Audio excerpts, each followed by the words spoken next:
ኢየሱስ ሃሌሉያ ተዘመስግነንስ ይኽብረን ኢሉ ሃሌሉያ እስከብ ምስጋና ኸናፍርና ተመሊእና አምላኽ መስዋዕት ምስጋና ንሰዋዕሉ ሃሌሉያ መስዋዕት ምስጋና መስዋዕት አምልኾ ነቅርበሉ ሃሌሉያ ኢየሱስ መስዋዕት ምስጋና ይተቀበለ ጎይታ أمسكنك الله يسوع يباركك الله يسوع كبر نسخة العلبة القويتة بنجار كله خبر نسخة وصدق أنت أملاك سماي نقص كلها مدر خبرنا عخايكم أملاك كل سجاز لبس خبرنا عخايكم أملاك كل متسننا خبرنا عخايكم هاللويا لموين هاللويا كابخان بأخان كوين لنا به ودولنا لنا به سلا كل نجار تمسكن أتخاب موتنا به وزسكرنا قويتا هاللويا نور دتنا تذكر قويتا هاللويا سمك يبارك يسوع أمسكنك الله يسوع يباركك الله يسوع سمك حيلنا أي سمك خبرنا أي سمك موجسنا أي سمك تبعتنا أي سمك حيلنا أي منا مسكنك لنا سمك حيال سم لعل سم هاللويا لعل كله لعل زبالة سم يسوع هاللويا حيلنا زغونا يسوس هاللويا مدحانينا تبجاوينا زغونا يسوس هاللويا يسوس سلام حركة مسكنك لوهاتك كابيوه يبلت يمو عنجيها نفسي أمقدسك تسجد على محرتك كابيوه يبلت يمو عنجيها نفسي أمقدسك تسجد على هاللويا اسكا هاللويا محرت أملاخ لو هات أملاخ هاللويا أبي واتنا تعبنا عينا منا مسكنا هاللويا هاللويا تمالي بمحرتك لوم بمحرتك صباح بمحرتك يزمك حبويتا ستيرني زلو دوين زبلني اسيو محرتك به وزنبرني محرتك يودعني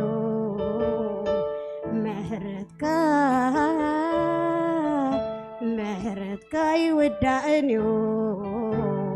محرتك فقرها يودعني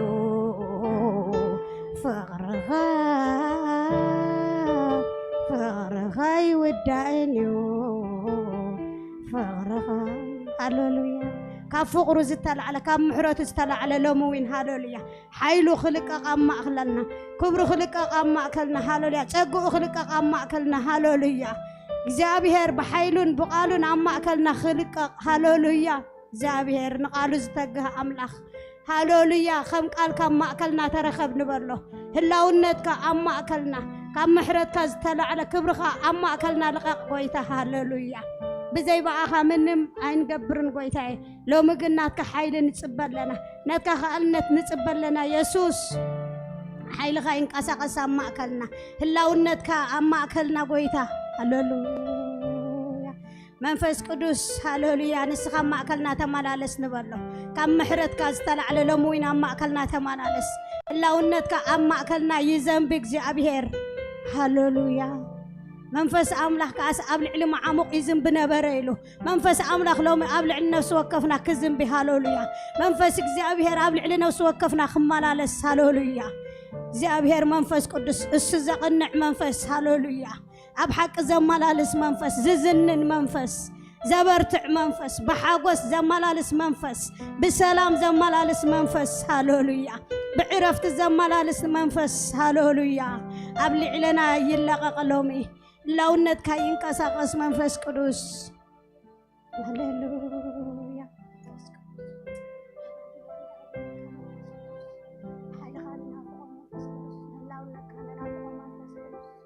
لومي حيل خايدو يلو خنبله لو مهلاونات كاينافق الله خنبلا هالولويا لو مصمعتنا زحدس حيلنا زحدس ناي እግዚአብሔር መንፈስ ሳማከልና ይማላለስ ሃሌሉያ ዘለና ናይ ጸሎት حيلنا زحدس ሃሌሉያ ዘለና ቅንዓትና ዝሕድስ ናይ እግዚአብሔር መንፈስ መንፈስ ቅዱስ ሕጆይን ህላውነት ካንና ላውነት ካንደልዮ ህላውነት ካንጸምለና ብሩኽ መንፈስ ቅዱስ ኃይልኻ ማእከልና ይማላለስ ብሩኽ መንፈስ ቅዱስ ክብርኻ ማእከልና ይማላለስ ብሩኽ መንፈስ ቅዱስ እዚ ጉባኤ በክብርኻ ይሸፈን መንፈስ ቅዱስ በህላውነትካ ይሸፈን መንፈስ ቅዱስ ሃሌሉያ ሪባ ባባ ማንዲሮ ናይ መንፈስ ቅዱስ ህልውና ማእከልና ሕዋተይ ሃሌሉያ ንሱ ይኽብርና ሃሌሉያ ንሱ ይመጎስና ሃሌሉያ ንሱ ይጽባቀና ሃሌሉያ መንፈስ ቅዱስ ሪባ ባባ ኃይል መንፈስ ቅዱስ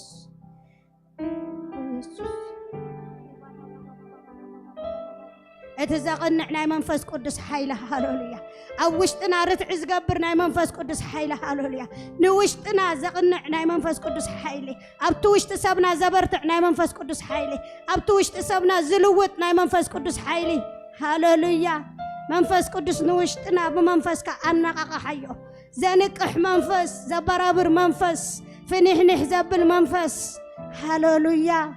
ريبا بابا منفس قدس منفس قدس أماكلنا بحيل تمالالس بخبر تمالالس هالوليا نوشتنا لوت أتحساسبنا لوت سمعتنا لوت منفس قدس الربا بابا منفس قدس ريكاندارا بابا مانديرو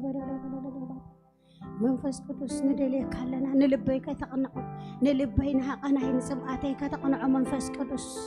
هالوليا صوري لب زهب منفس قدس اسكان لبي اصريو نبلن منفس قدس صوريات لبن እግዚአብሔር ክርኢ ወይ መብጻን የሚል ቃል አምላክ በብጽና ዘማላልሰና صوري لبي ና እግዚአብሔር መንፈስ ሃሌሉያ አውሽጥና ከአቱ ሃሌሉያ ዘጽሪ ከምብሩር ከምወርቅ ዝሐጽብ ና እግዚአብሔር መንፈስ ሃሌሉያ መንፈስ ቅዱስ ንልበይ صوري لبي حبن قويتا هالوليا منفس قدس نلبي ياطريو نبل هالوليا بصوري لبي እግዚአብሔር هالوليا خنريو بصلي لبي እግዚአብሔር كبرو كنري هالوليا እግዚአብሔር لبنا አጥርዮ لبنا ለውጦ هالوليا صوري منفسو አውሽጥና كحدس هالوليا صوري لبي فطر لي منفسك ابوشت يحدث شي لقال املاك هالوليا لو صوري لبي خبرنا እግዚአብሔር نلبي حلفون بلو منفس قدس نلبي حلفون بلو هالوليا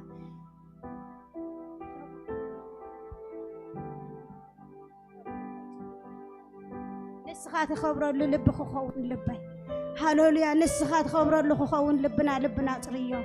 بروح منفس قدس هالوليا أبو بزمعلت زنسخة نلبنا صريخا እግዚአብሔር እትጽሩይ ዝኾነ ቃልካ እትጽሩይ ዝኾነ መንፈስካ ኣብ ልብና ክትሓትሞ ጎይታ ኣብ ጽሩይ ልብ ዝመጽእ ቃል ዝመጽእ እግዚአብሔር አቦ ኩሉ ናትካ ነገር ኣብ ልብና ክሕተም ጎይታ ኣብ ጽሩይ ልብና እግዚአብሔር አቦ ንስኻ ቃልካ ክትልእኽ ንጽልለና ጎይታ ልብና ጽሪኻ ቃልካ ብልብና ንልብና ክመልኦ ጎይታ ብሽም ኢየሱስ ንጽልለና ኃይለ ቃልካ ንልብና የጽርዮ ጎይታ ኃይለ ቃልካ ንልብና የጽርዮ ጎይታ ሎሚ ንዓኻ ዘይኽብር ነገር ካብ ቃልካ ዝተላዕለ ጎይታ ልብና ይጽረይ ይብላለኹ ልብና ይጽረይ ይብላለኹ እግዚአብሔር ኮብ ስለትገብሮ ተመስገን ካብቲ ንብለካ ንላዕሊ ካብቲ ንልምነካ ንላዕሊ እንብዛ عزيز ካብ ማእከልና ሰናይ ነገር ስለትገብርና መስግነካ ኣለና بنجار كل خبرنا عخايخون كل نجبرن زبالك እግዚአብሔር ንስኻ خبرلو باسم يسوع آمين تباركوا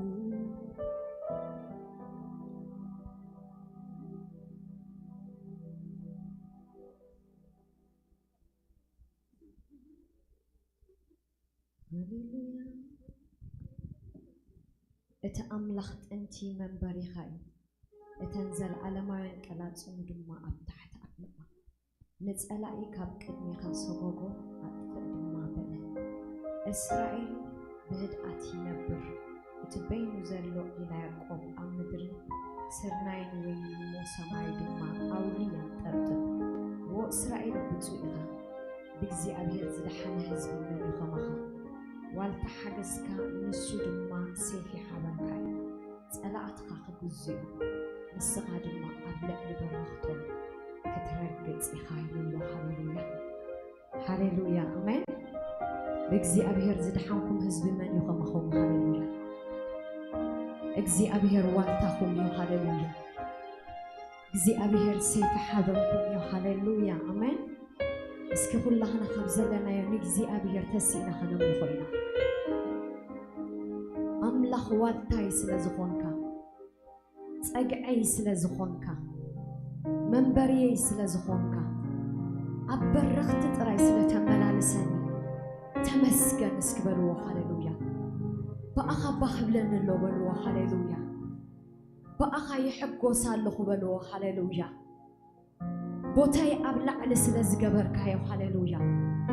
بناتك حلوة يوصئي عطو هاليلويا بأخا يمكح تمكح تيزغونكا كزي أبير تمسكن بلو حواتي هاليلويا اسكبار هو الحواتي اكزي أبير والتا سلزخون لكم هاليلويا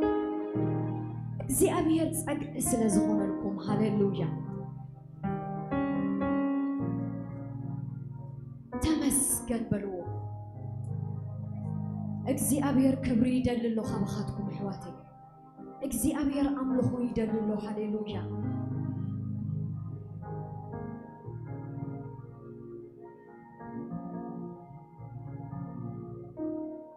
من اللو نرأسو كم هند بتاو زغونا نجر كحلوة زغل أما أكلنا قول حدي لنا هاليلويا اكزي أبير سلزنك أقلنا كنا هاليلويا بكزي أبير تأمامينا نأتو وصحواتي هاليلويا السوق أنا سلزغونا السوق مبانا سلزغونا هاليلويا اسكي بأخا يزلوه بلو هاليلويا أملاخت أنتي منبرية يخبلو هاليلويا تنبرن نزلها هاليلويا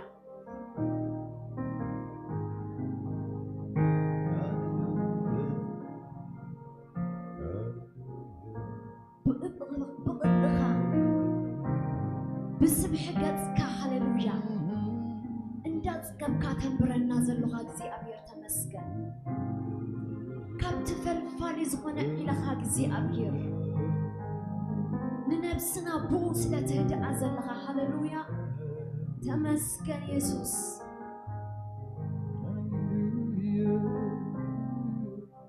منبر زغون كان أملاخ هاليلويا انبات أقع زغون كان أملاخ تمسكن ألونا بأخا هاليلويا دوينا نتأسقسنا أتون وزق هاليلويا تمسكن اسكبر وحواتي هاليلويا تمسكن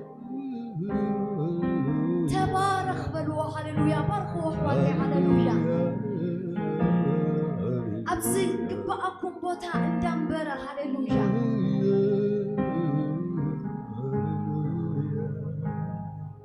بخبري أما حدروا أغميت وسنبركم زلو كزي أبير أبلعلت ألعتكم زلقت أكم كزي أبير اسكي أمسكن وحواتي هاليلويا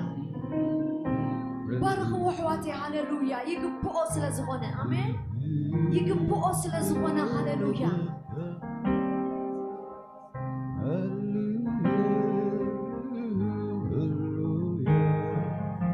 بجنزبي بخلتي يكون زنبر زلو هاليلويا بكزي أبير أمين بكزي أبير هاليلويا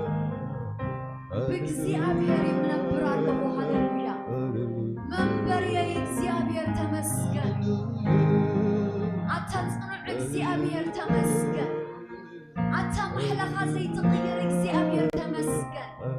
عتا زي تتنطننا شلل زي تبلنا عشش زي تبلنا إكزي أبير تمسكن هاليلويا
ከሎ ከመይለ ስክብ ስክብ ፍቅርኻ በዚሑ ላይ ከሎ ከመይለ ስክብ ስክብ ምሕረትካ በዚሑ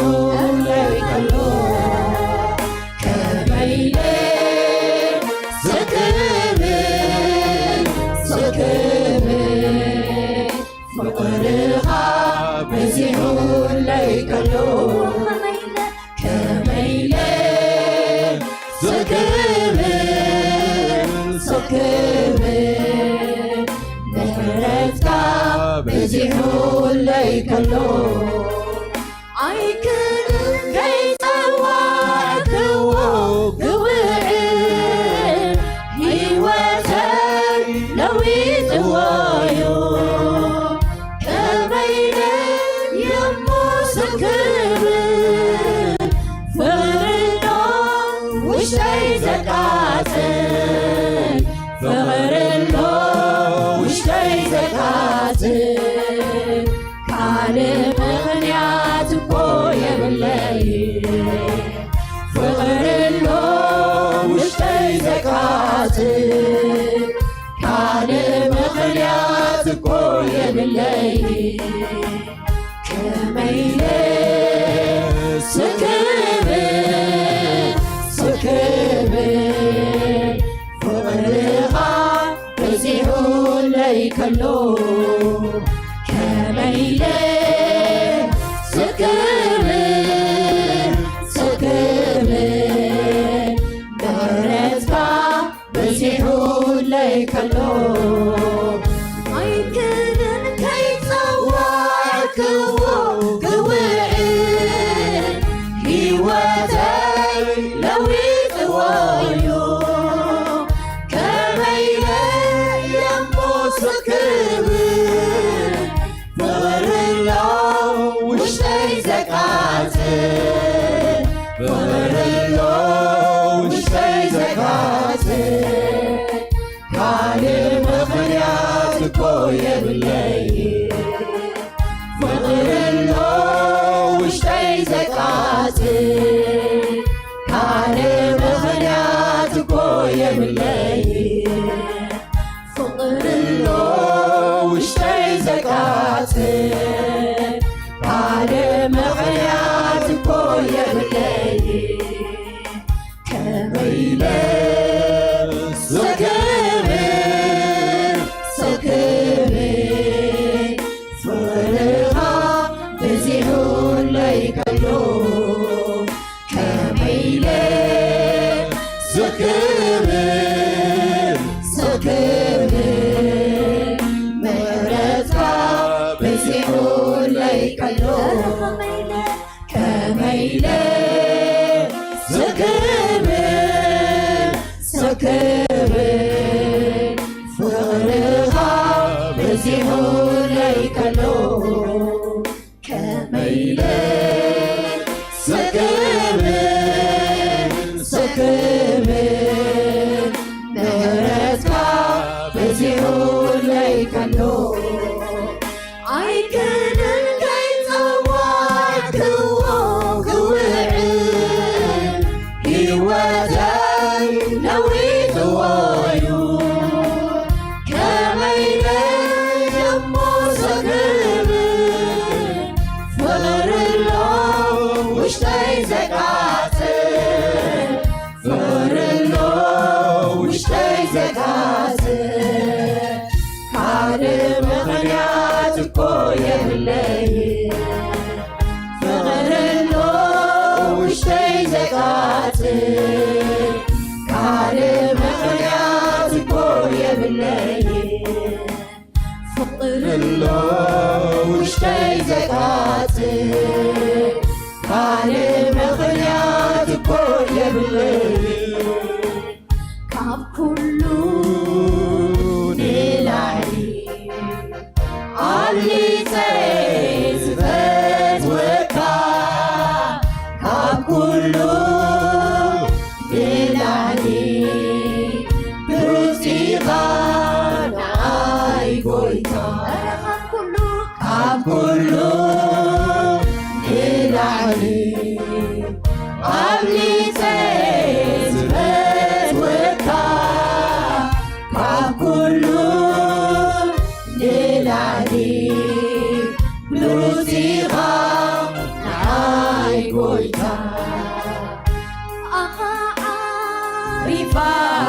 نفسي بقى عارفة نفسي بقى عارفة نفسي بقى عارفة نفسي بقى عارفة نفسي بقى عارفة نفسي كميلة سكبي سكبي فقرها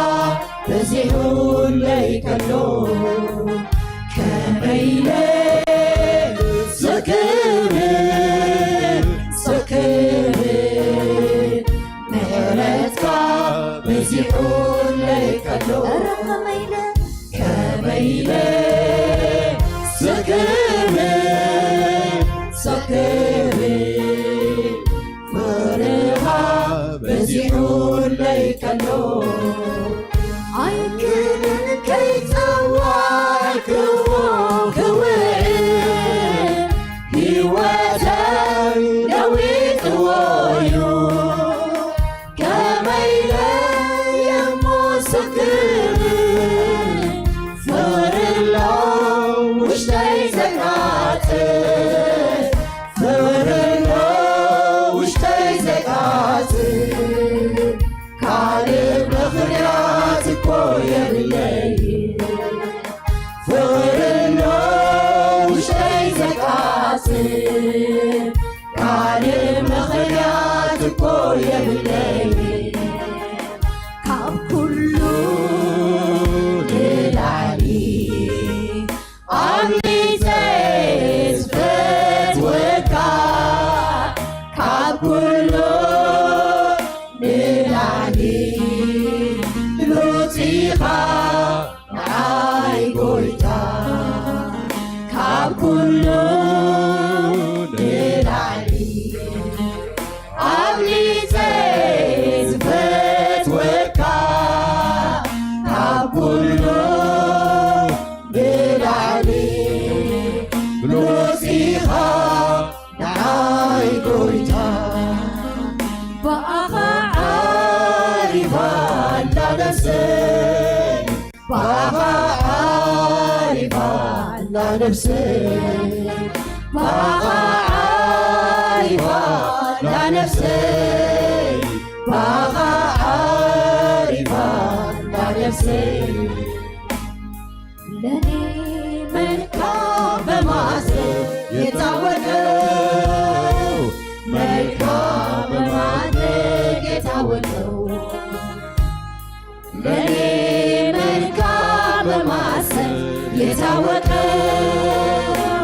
መልካም በማሰብ የታወቀው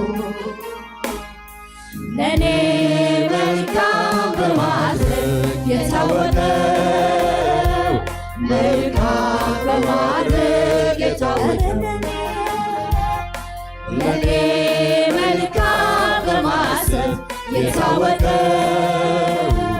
መልካም በማሰብ የታወቀው ሰው ሁሉ ያውቀዋል ካንተ በላይ መልካም ያደርግልኝ እንደሌለ አገር ሁሉ ያውቀዋል ካንተ በላይ መልካም ያደርግልኝ እንደሌለ ሁልጊዜ ለኔ መልካም ነህ ሁልጊዜ ለኔ መልካም ነህ ሁልጊዜ ለኔ መልካም ነህ ሁልጊዜ ለኔ መልካም ነህ ሁልጊዜ ለኔ መልካም ነህ ሰው ሁሉ ያውቀዋል ካንተ በላይ መልካም ያደርግልኝ እንደሌለ አገር ሁሉ ያውቀዋል ካንተ በላይ መልካም ያደርግልኝ እንደሌለ ሁልጊዜ ለኔ መልካም ሁልጊዜ ለኔ መልካም ነህ ሁልጊዜ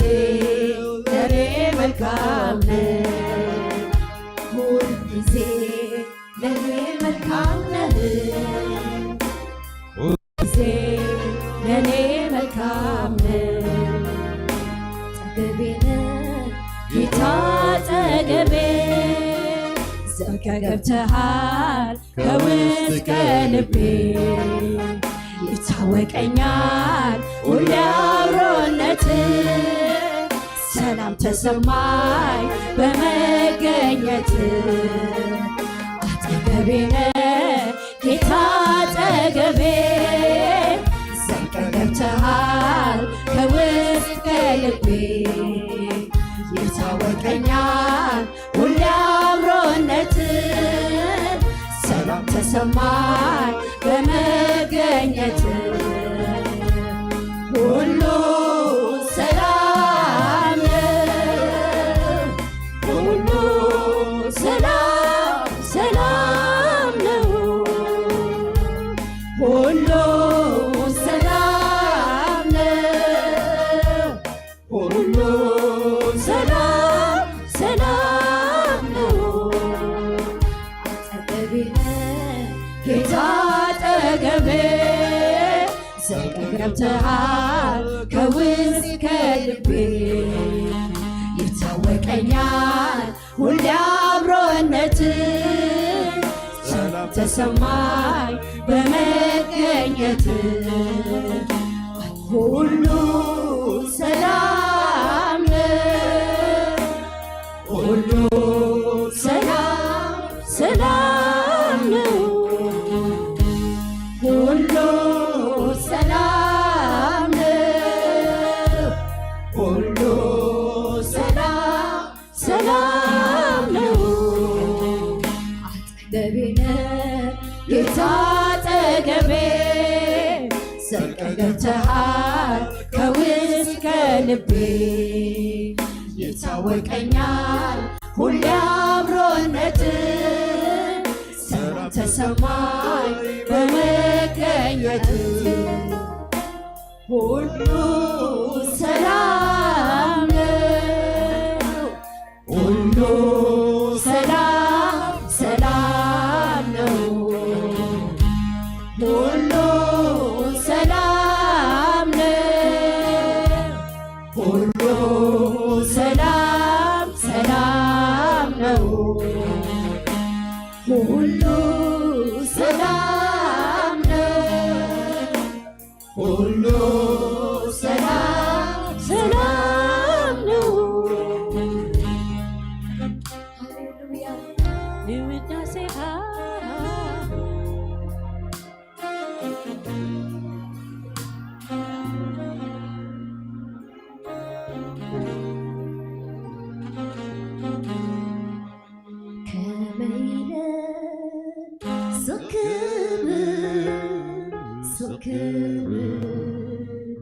ፍቅርኻ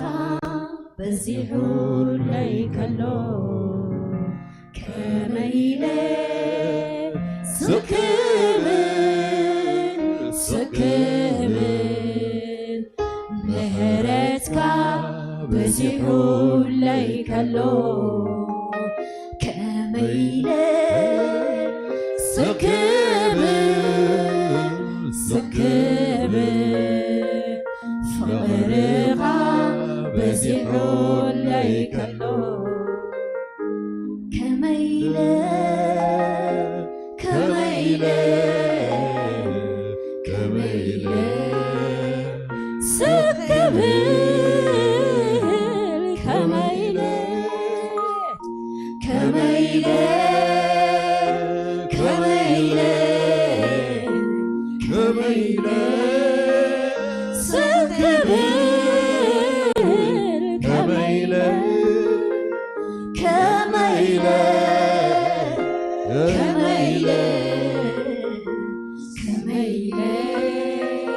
ስክብል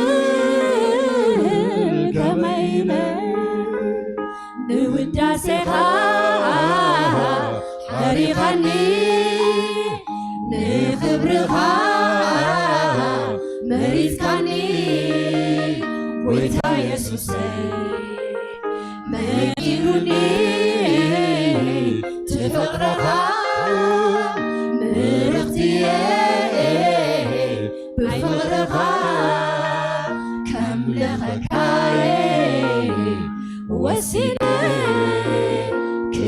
كسجدلك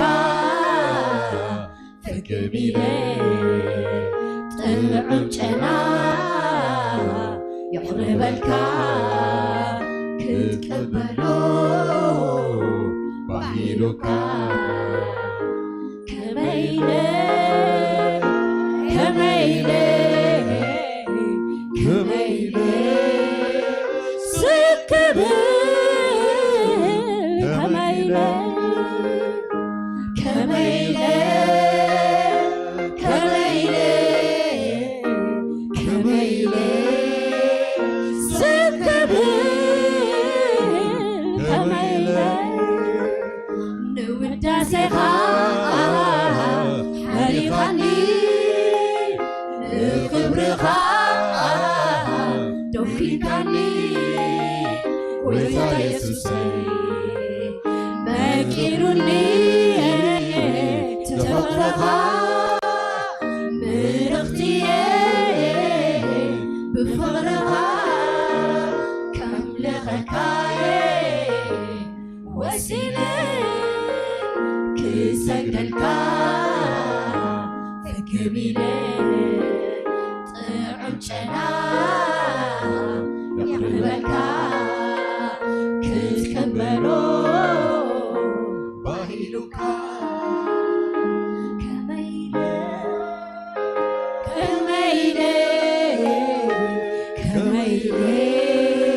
سكبل كميلي كميلي كميلي كميلي سكبل كميلي كميلي كميلي كميلي سكبل كميلي كميلي كميلي كميلي سكبل سقبل كميلي كميلي كميلي سكبل كميلي كميلي كميلي سكبل كميلي كميلي كميلي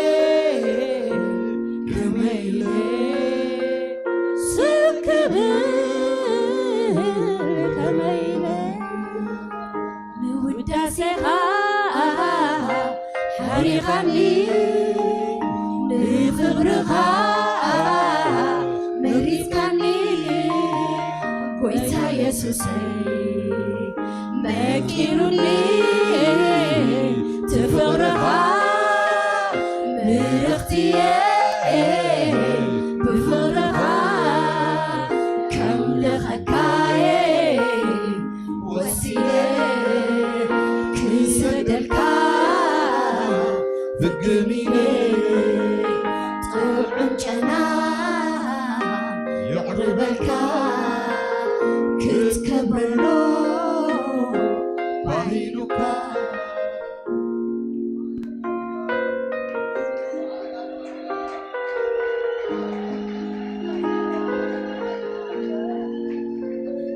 كميلي سكبل سكبل فقرها بزيحو ليكلو كميلي سكبل سكبل محرتك بزيحو ليكلو كميلي سكبل سكبل حاليوتك بزيحو ليكلو كميلي سكبل سكبل فغيرها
زتساكن أملاخ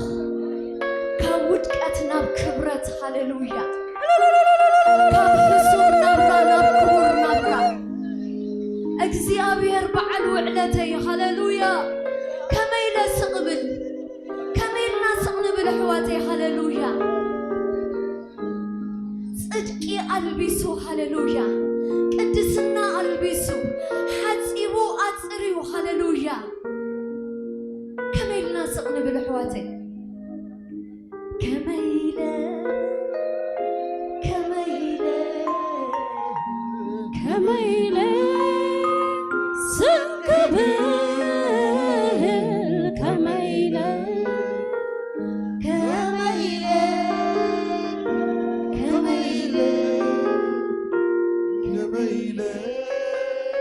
سقبل كميلة اسكنا زغويتا زحواتي هاليلويا بعللتا بچچبا ገና خلنا خوينا امين سق زي بلالونا امين سق እኮ خنبل ተደለና هاليلويا አውሽጥና አትዩ هاليلويا امين ዘሰራስረና ፍቅረ አምላኽ ግናሉ هاليلويا ዘተሳአና امين አይ ከመስግንኒ አይ ከምልኽኒ ዘብል ጉዳይ ወላ አንተ መጽ هاليلويا هاليلويا امين ፍቅረ አምላኽ ግን ሁሉ በሊጽዎ امين هاليلويا እስኪ በኃይልኩም ለእግዚአብሔር ገና ከነምልኮ ኢና امين ገና አምላኽ ከነምልኮ ኢና ከነምልኽ ከለና ገና هاليلويا በአምላኽ በኃይሉና امين ደስ ይሉና ብኡ ክንሕጎስ ብኡ ባህ ክብለና هاليلويا تتصوعنا حزبنا هاليلويا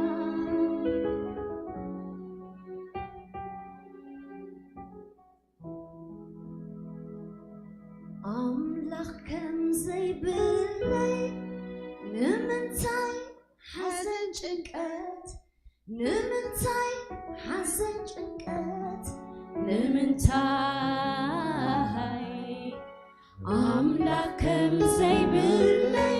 نمنتاي رسيزدنن نمنتاي رسيزدنن نمنتاي أملاك زي باللي نمنتاي حزن جنكات نمنتاي حزن جنكات نمنتاي أملاك زي باللي نمنتاي رسيزدنن نمنتاي رسيزدنن نمنتاي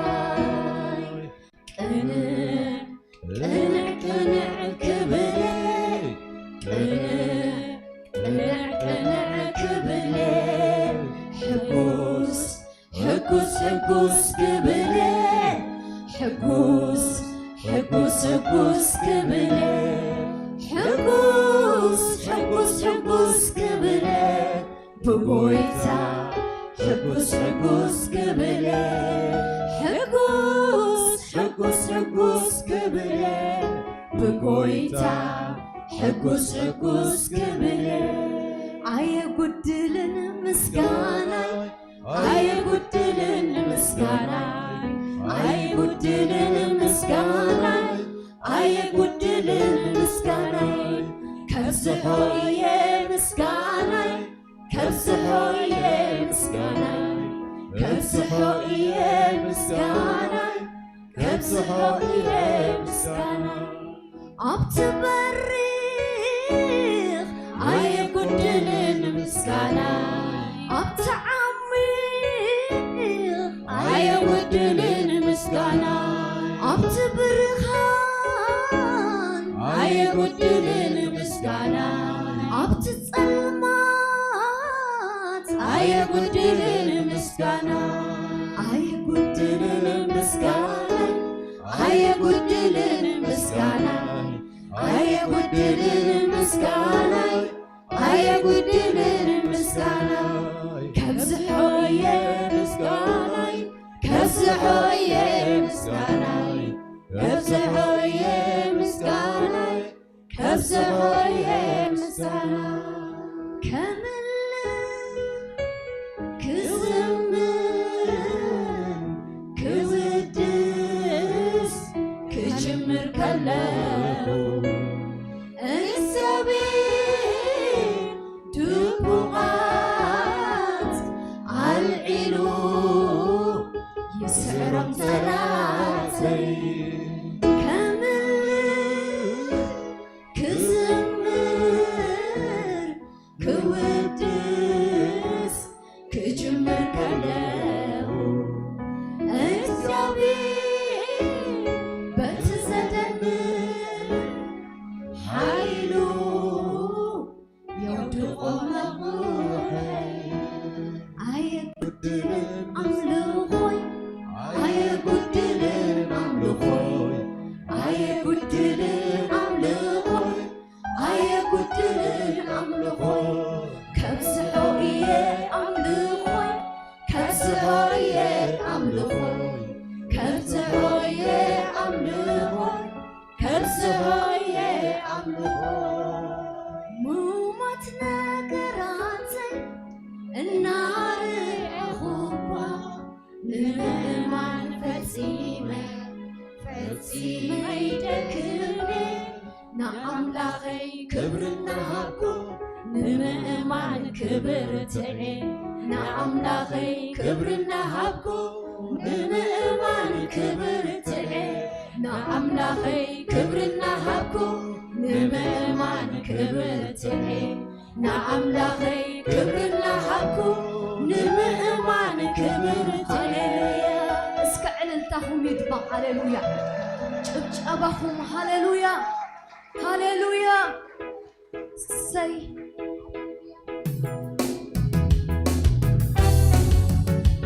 هاليلويا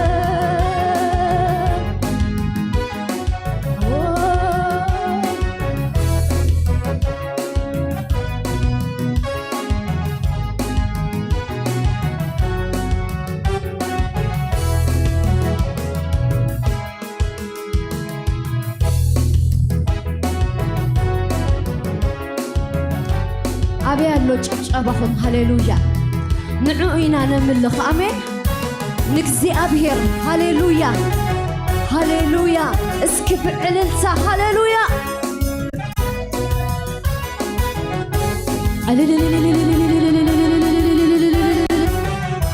ሰይ ኣምላኽ ከም ዘይብለይ ንምንታይ ሓዘን ጭንቀት ንምንታይ ሓዘን ጭንቀት ንምንታይ أملاك كم سيبلي نمتاي رسي زدنن نمتاي رسي زدنن نمتاي أملاك كم سيبلي نمتاي حزن جكت نمتاي حزن جكت نمتاي أملاك كم سيبلي نمتاي رسي زدنن نمتاي رسي زدنن نمتاي قنع قنع كبلي قنع قنع قنع كبلي قنع قنع قنع كبلي قنع قنع قنع كبلي حبوس حبوس حبوس كبلي حبوس حبوس حبوس كبلي حبوس حبوس حبوس كبلي ببويتا حبوس حبوس كبلي حبوس حبوس حبوس كبلي ببويتا حقوس حقوس كبلي أي بدلن مسكاني أي بدلن مسكاني أي بدلن مسكاني أي بدلن مسكاني كبزحوية مسكاني كبزحوية مسكاني كبزحوية مسكاني كبزحوية مسكاني أي بدلن مسكاني أي بدلن مسكاني أي بدلن مسكاني أي بدلن مسكاني كبزحوية مسكاني كبزحوية مسكاني كبزحوية مسكاني كبزحوية مسكاني عملخ كم زي بلي نمنتاي حزن جدت نمنتاي حزن جدت نمنتاي عملخ كم زي بلي نمنتاي رسي زدنن نمنتاي رسي زدنن نمنتاي قنع قنع قنع كبلي قنع قنع قنع كبلي حبوس حبوس حبوس كبلي حبوس حبوس حبوس كبلي حبوس حبوس حبوس كبلي ببويتا حبوس حبوس كبلي حبوس حبوس حبوس كبلي ببويتا حبوس حبوس كبلي أي بدلن مسكاني أي بدلن مسكاني أي بدلن مسكاني أي بدلن مسكاني أي بدلن مسكاني أي بدلن مسكاني أي بدلن مسكاني أي بدلن مسكاني أبتبريخ أي بدلن مسكاني أبتعميق أي بدلن مسكاني أبتبرهان أي بدلن مسكاني أبتظلمات أي بدلن مسكاني أي بدلن مسكاني أي بدلن مسكاني أي بدلن مسكاني أي بدلن مسكاني كبزحوية مسكاني كبزحوية مسكاني كبزحوية مسكاني كبزحوية مسكاني هاليلويا اسكب جبجبة هاليلويا زي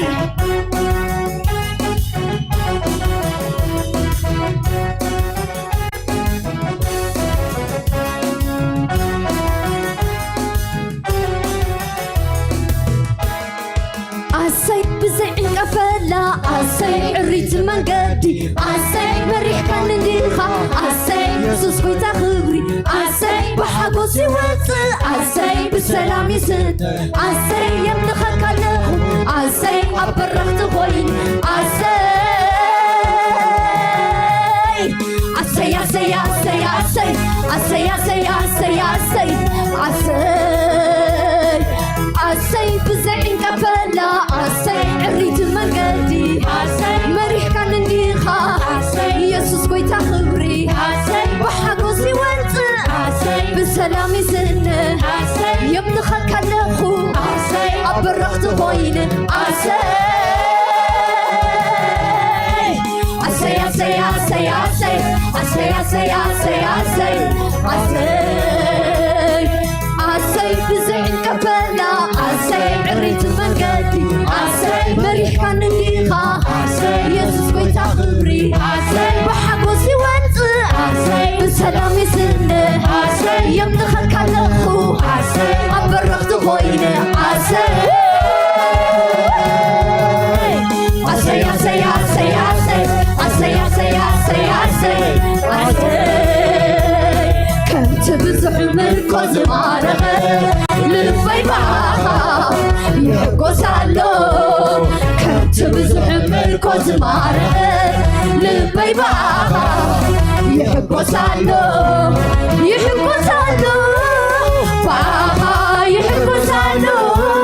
يحقوس علو معها يحقوس علو يحقوس علو معها يحقوس علو يحقوس علو معها يحقوس علو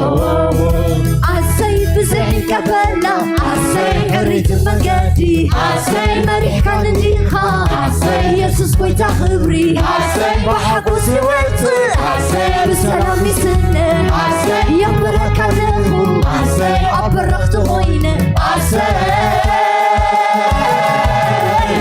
عسي عسي عسي عسي عسي عسي عسي عسي عسي عسي بزعين قبلا عسي ኢየሱስ ወይታ ክብሪ وحبس يوت وسلام يسن يوم دخلك هذاخو أبرقت خوينا عسي عسي عسي عسي عسي عسي عسي عسي عسي عسي بزي جبلنا عبرت مقدي بريحان فيها يسوس ويتخبري وحبس يوت بسلام يسن يمدخلك هذاخو أبرقت خوينا هاليلويا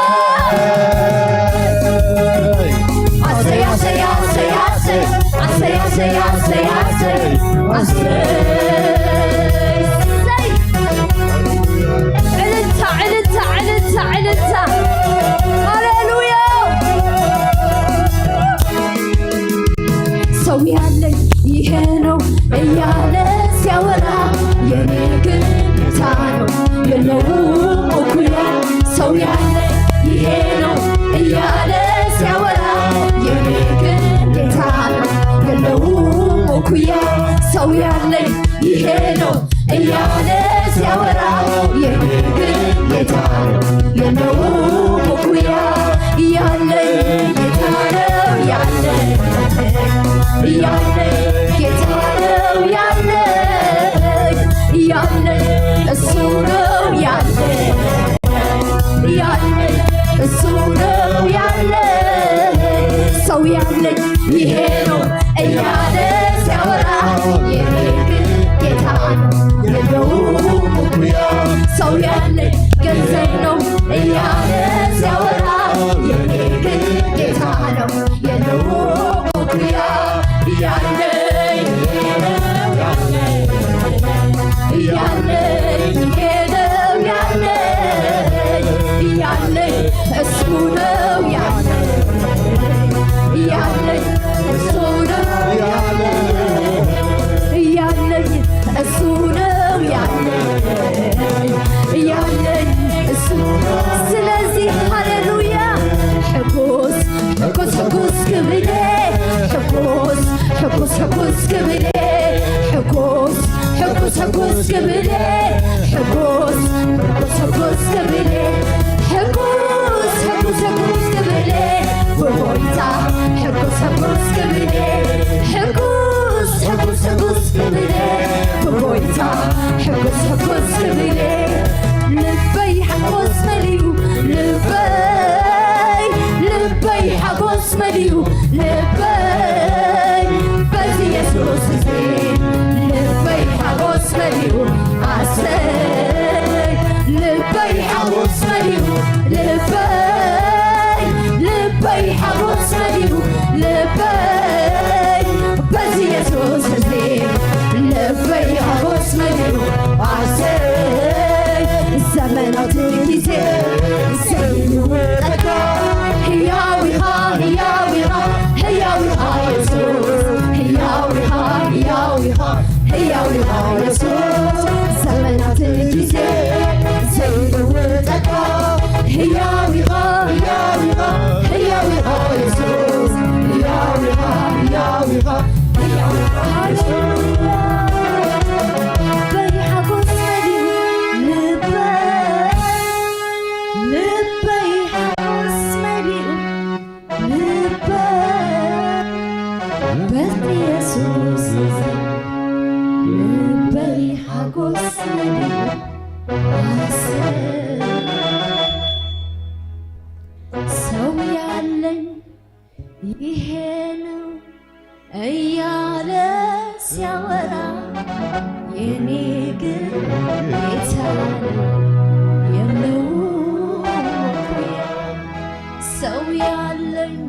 ገንዘብና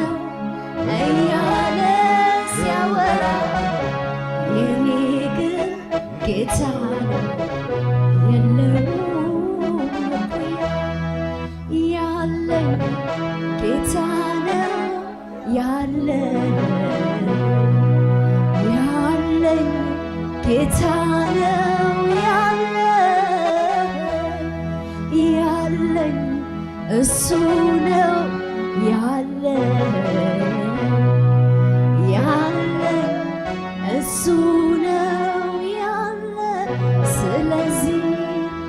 حقوس حقوس حقوس كبلة حقوس حقوس حقوس كبلة حقوس حقوس حقوس كبلة حقوس حقوس حقوس كبلة حقوس حقوس حقوس كبلة بقويتا حقوس حقوس كبلة هاي قدلن مسكانة هاي قدلن مسكانة هاي قدلن مسكانة هاي قدلن أبي ألوه مسكانة خو محواتي أبي ألوه علمتاخو شبانا زي أبي أرزي أحواتي نحنا كو بحدا نقر رأينا خنحقو نستسوينا أمين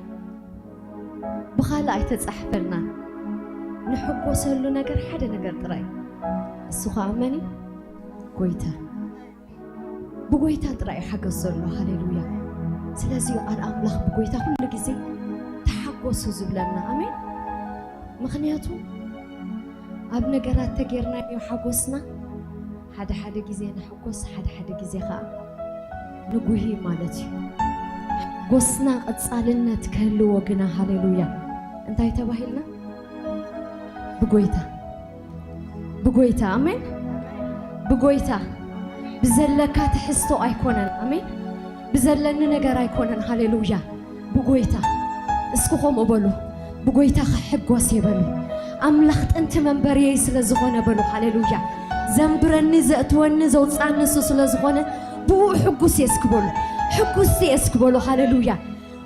أنا خوجي أي تتصوع خون آمين أنا خحزن أي تتصوع خون هاليلويا بوتا يكونن آمين بوتا يكونن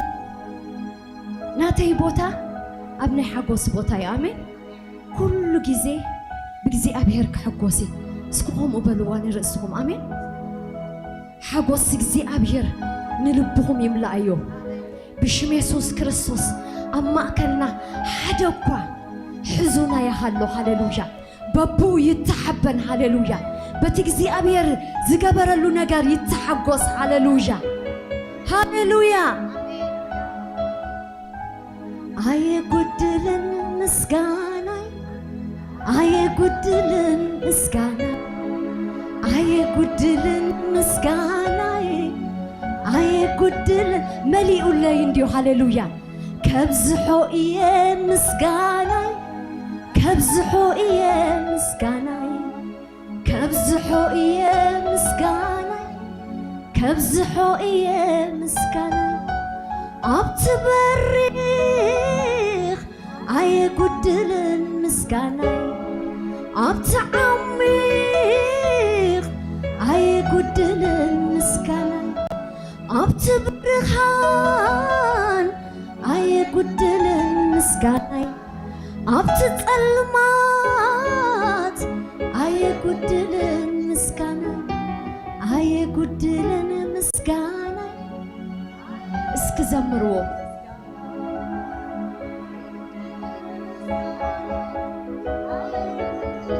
أي قدلني أملخوي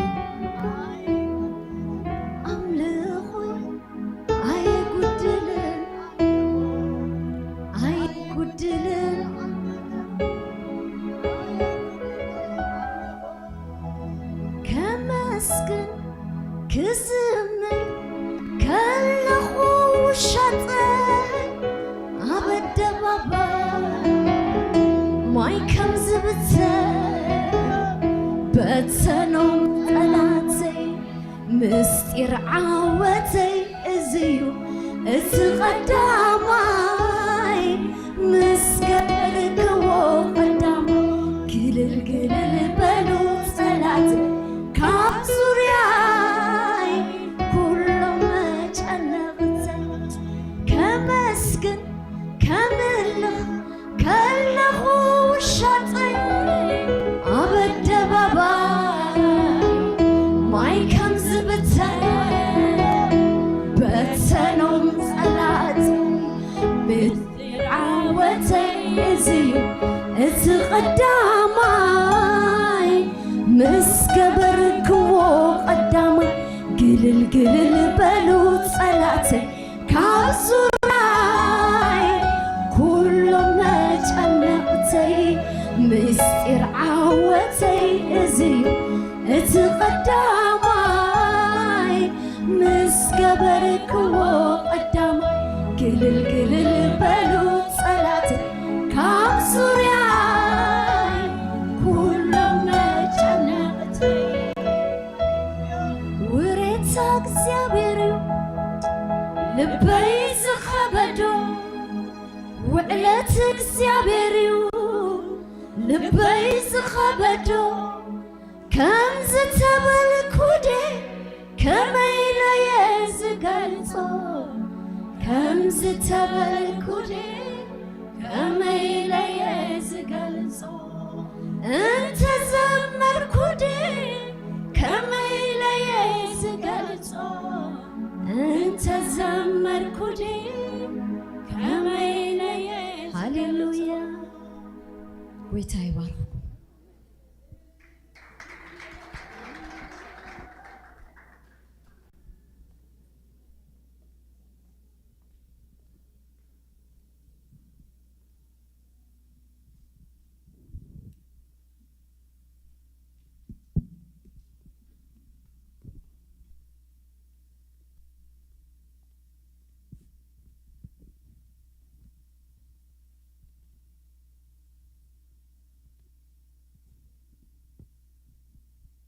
ኢየሱስ ክርስቶስ ጎይታይ እስከ ኣብዘለና ርእስና ድናቢልና ስለ ሃገርናን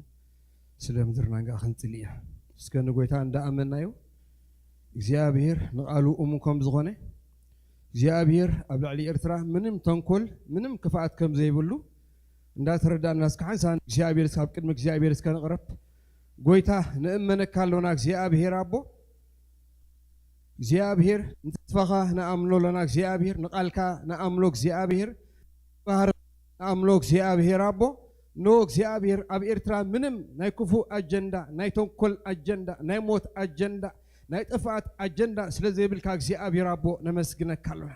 እግዚአብሔር ንተስፋ ቃልካ ንእመኖ ኣለና እግዚአብሔር አቦ ካብ ዘሎ ኩነታት ሓሊፍና እግዚአብሔር ነትጽቡቕ ነገር ንርኢ ኣለና እግዚአብሔር አቦ ንሓይልኻ ንኣምኖ ኣለና እግዚአብሔር ንኻልነትካ ንኣምኖ ኣለና እግዚአብሔር አቦ ንህያውነትካ ንኣምኖ ኣለና እግዚአብሔር ኤልሻዳይ ምዃንካ ንኣምን ኣለና እግዚአብሔር አቦ ኩሉ ከም እትኽእልን ነቲ ዝመደብካዮ ኸ ዝኽልክለካ የልቦን ተባሂሉ ከም ዝተጻሕፈ እግዚአብሔር አቦ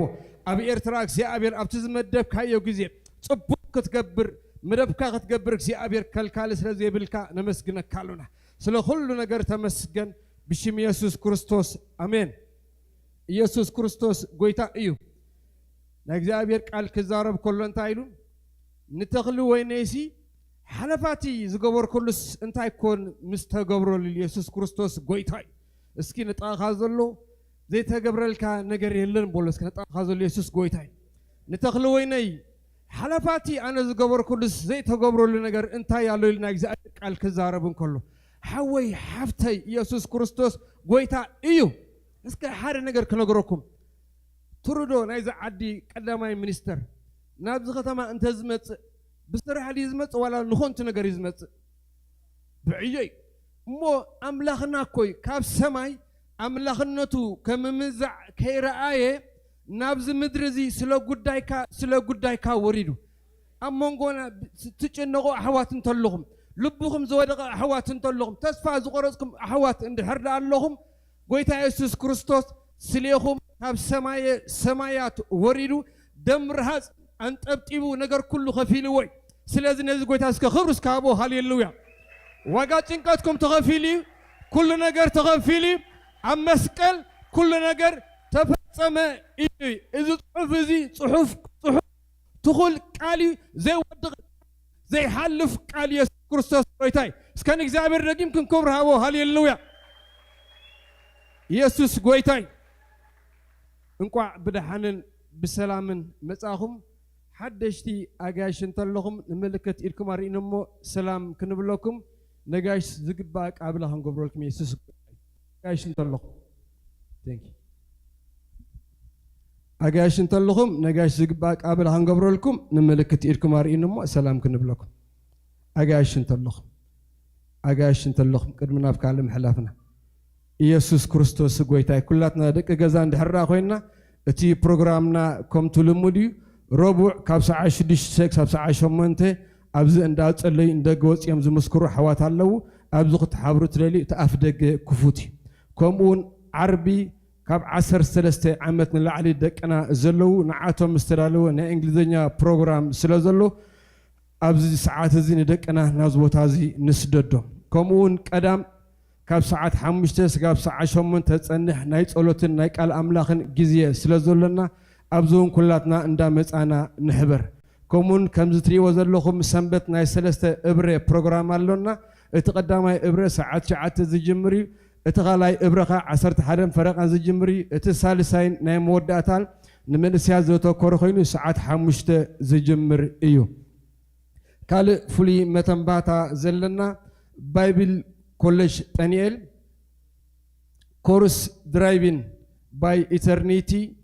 ዝብል ብጆን ቤችፈር ካብ መይ 4 ክሳብ መይ 23 ዝወሃብ ኮርስ ስለ ዘሎ ኣብዚ ክትምዝገቡ እትደልዩ ድሓር ኣብ ድሕሪት እንዳኸድኩም ተመዝገቡ መመዝገቢ 20 ቅርሺ እቲ ሰዓት 5 ካብ ሰዓት 7 ስጋብ ሰዓት 9 ዝወሃብ እቲ ናይ ትምህርቲ መደብ ሕጂ ስለ ኩሉ ህያባትና እንጽልየሉ ጊዜ ዲያቆናት ኣብዚ ክጽውዕ ክጽልይልና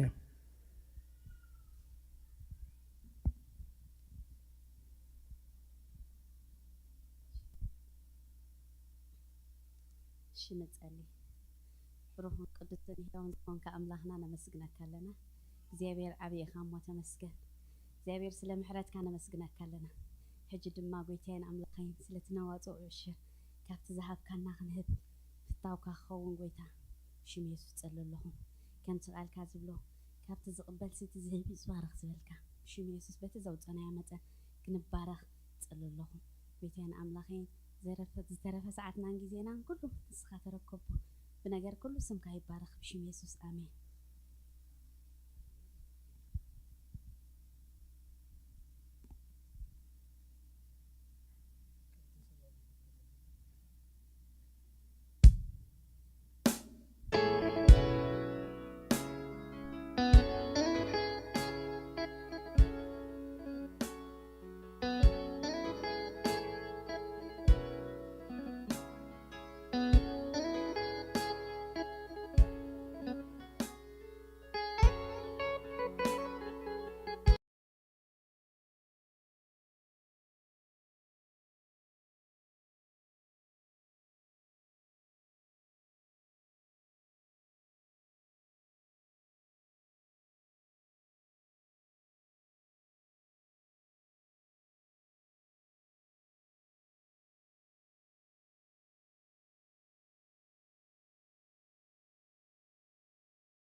زي نبركم سباتي بزعبة خاطكم سبتان مكاني like I wish ليركم تدخل حكي دي توم زنبرنا سبا زخنا كل مغنيات زي نبركم زي تركبوا بقبعكم ليرو حبيرنا نفسس مسخاتكم انتزرخبنا يو كترخبوا متانسي I wish أون يركم تدخل تعمل صبوك زي سوش challenge كوينا تماهيرنا نالبات كابت زلمدنا يوز أزبال أخونا خليه لترزست نجبرنا نجرون حالي فوزي بزخنا نجر كم تتأكمنا أمنتايو تحانيتنا ኢንስፓየርድ ኮይና ብዙሕ ነገራት ድማ ተማሂርናና ከምዚ ዓይነት መደብ ክግበር ከሎስ ሚስ ተዘይትገብሩ ተዘይሓልፈኩም ዚ የተባብዓኩም ብጣዕሚ ጽቡቕ ግዜ ነይሩ እግዚአብሔር ይመስገን ኣነ ብዙሕ ታሃኒፀ ብዙሕ ድማ ረኺበ እግዚአብሔር ይባረኽና ናይ ብሓቂ የድብለኩም ነቶም ዘይነበርኩም ሰባት ኣይ ዊሽ ኩላቶም ተዝሕሉ እንዳበልኩ የሰምዐ እግዚአብሔር ይመስገን ኣብዚ ሓለፈ ወርሒ ገለ ከባቢ ይኸውን ነዚ ናይ ዘለና ናይ ሚድያ ናይ ቴክኖሎጂ ኣገልግሎት ተኸውን ኣፕግሬድ ክንገብር ሲ ደኾነ ኮንትሪቢሽን ሓቲትና ነርና እቲ በጀት ኢናኩም 17,000 ዝኸውን ድሮ ኦልሬዲ ለውጥታት ገለ ትሪኡ ኣለኹም ገና እኳ ኩሉ ለውጥታት ኣይመፀን እና ስኻትኩም ድማ ሪስፖንድ ጌርኩም ኣምላኽ ይባርኩም ቴንኪዩ ክብለኩም እፈቱ ተዛሓተትናዮ 17,000 ነይሩ ናባ ድማ መሊኣን ቁርብ ድማ ሕልፍ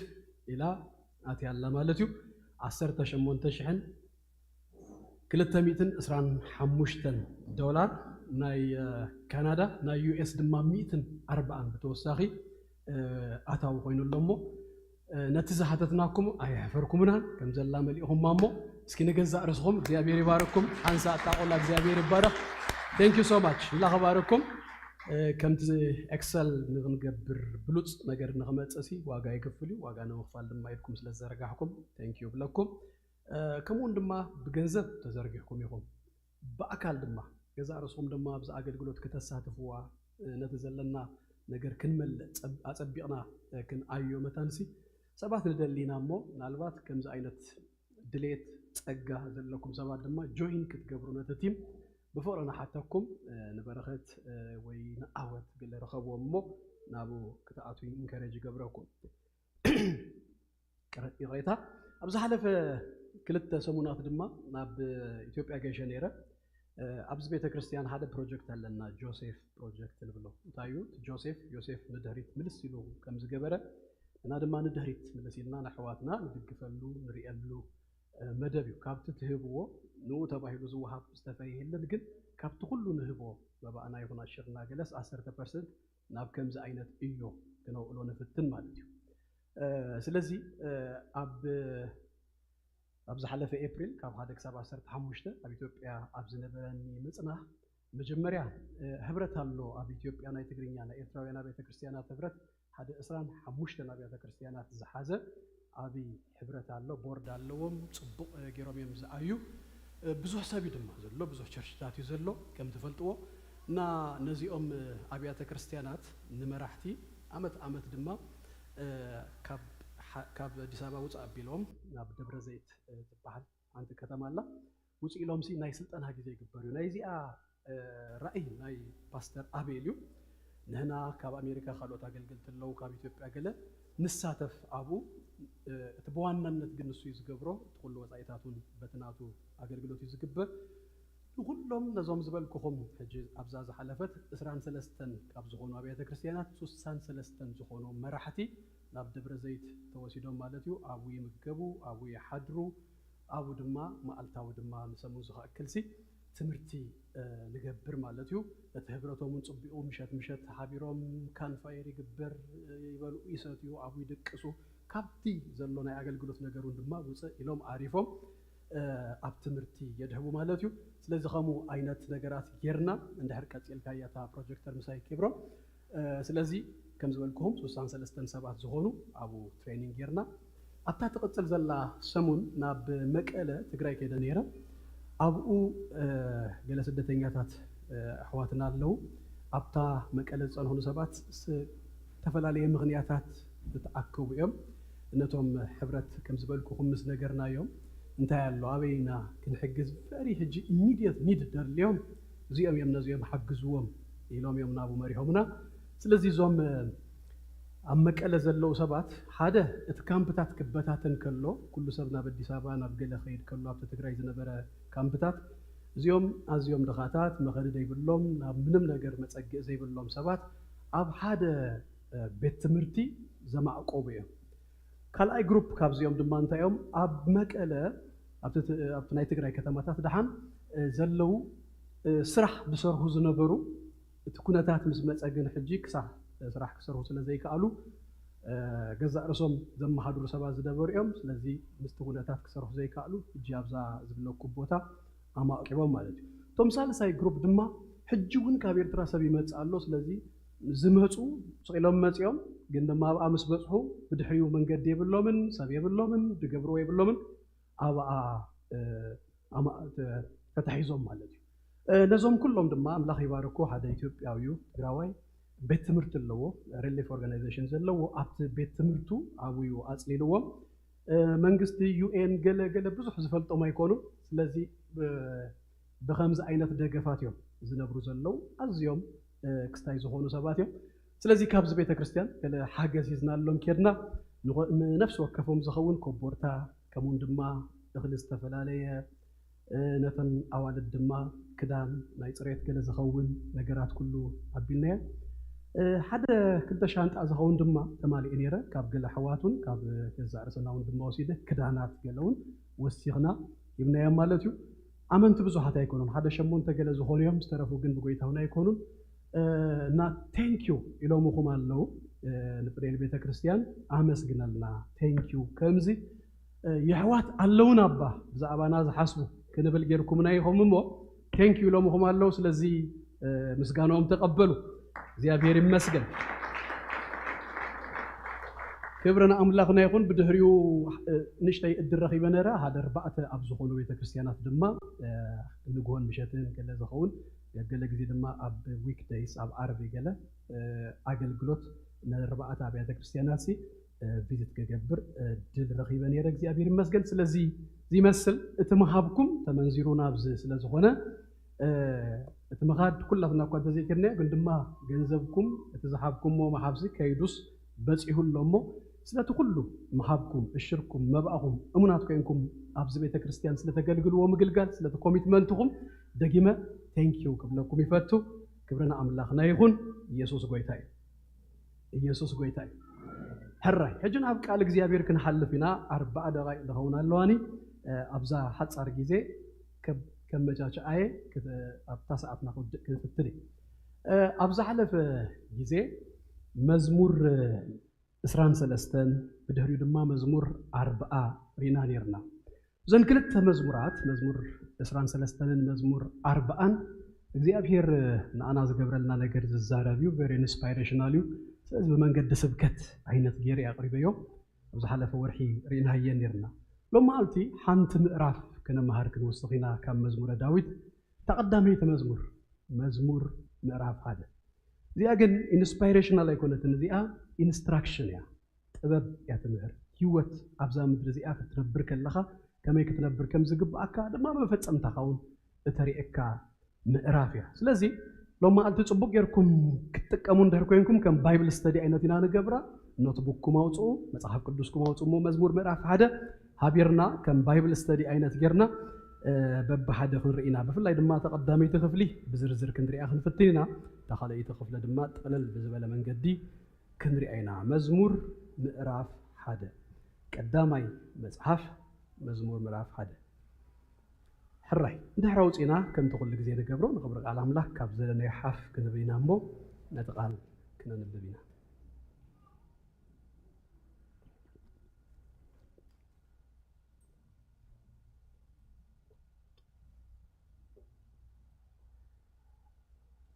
بسم يسوس كم ببوئه بمغري رسيان زي ملالس أمن قد حتى أن كأزي كون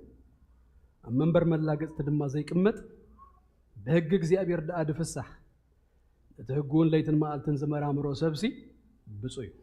نسو كم تافري أبب بجزياته بقصلا خازي رجف أبوسن وحازم ما يتتخلى أم يخون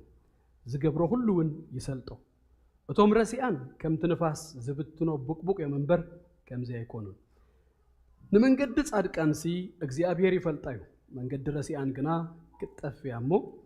سلزي رسيان أفردي حتى أنون أم حبر تصادق أن أيك قومون يوم يبلنا هاتير طلوت نسألي هاللويا ቅዱስ እግዚአብሔር አምላክና ናቦናን በጎይታ በክርስቶስ ኢየሱስ ስም ደግምና ነመስግነክ ካሉና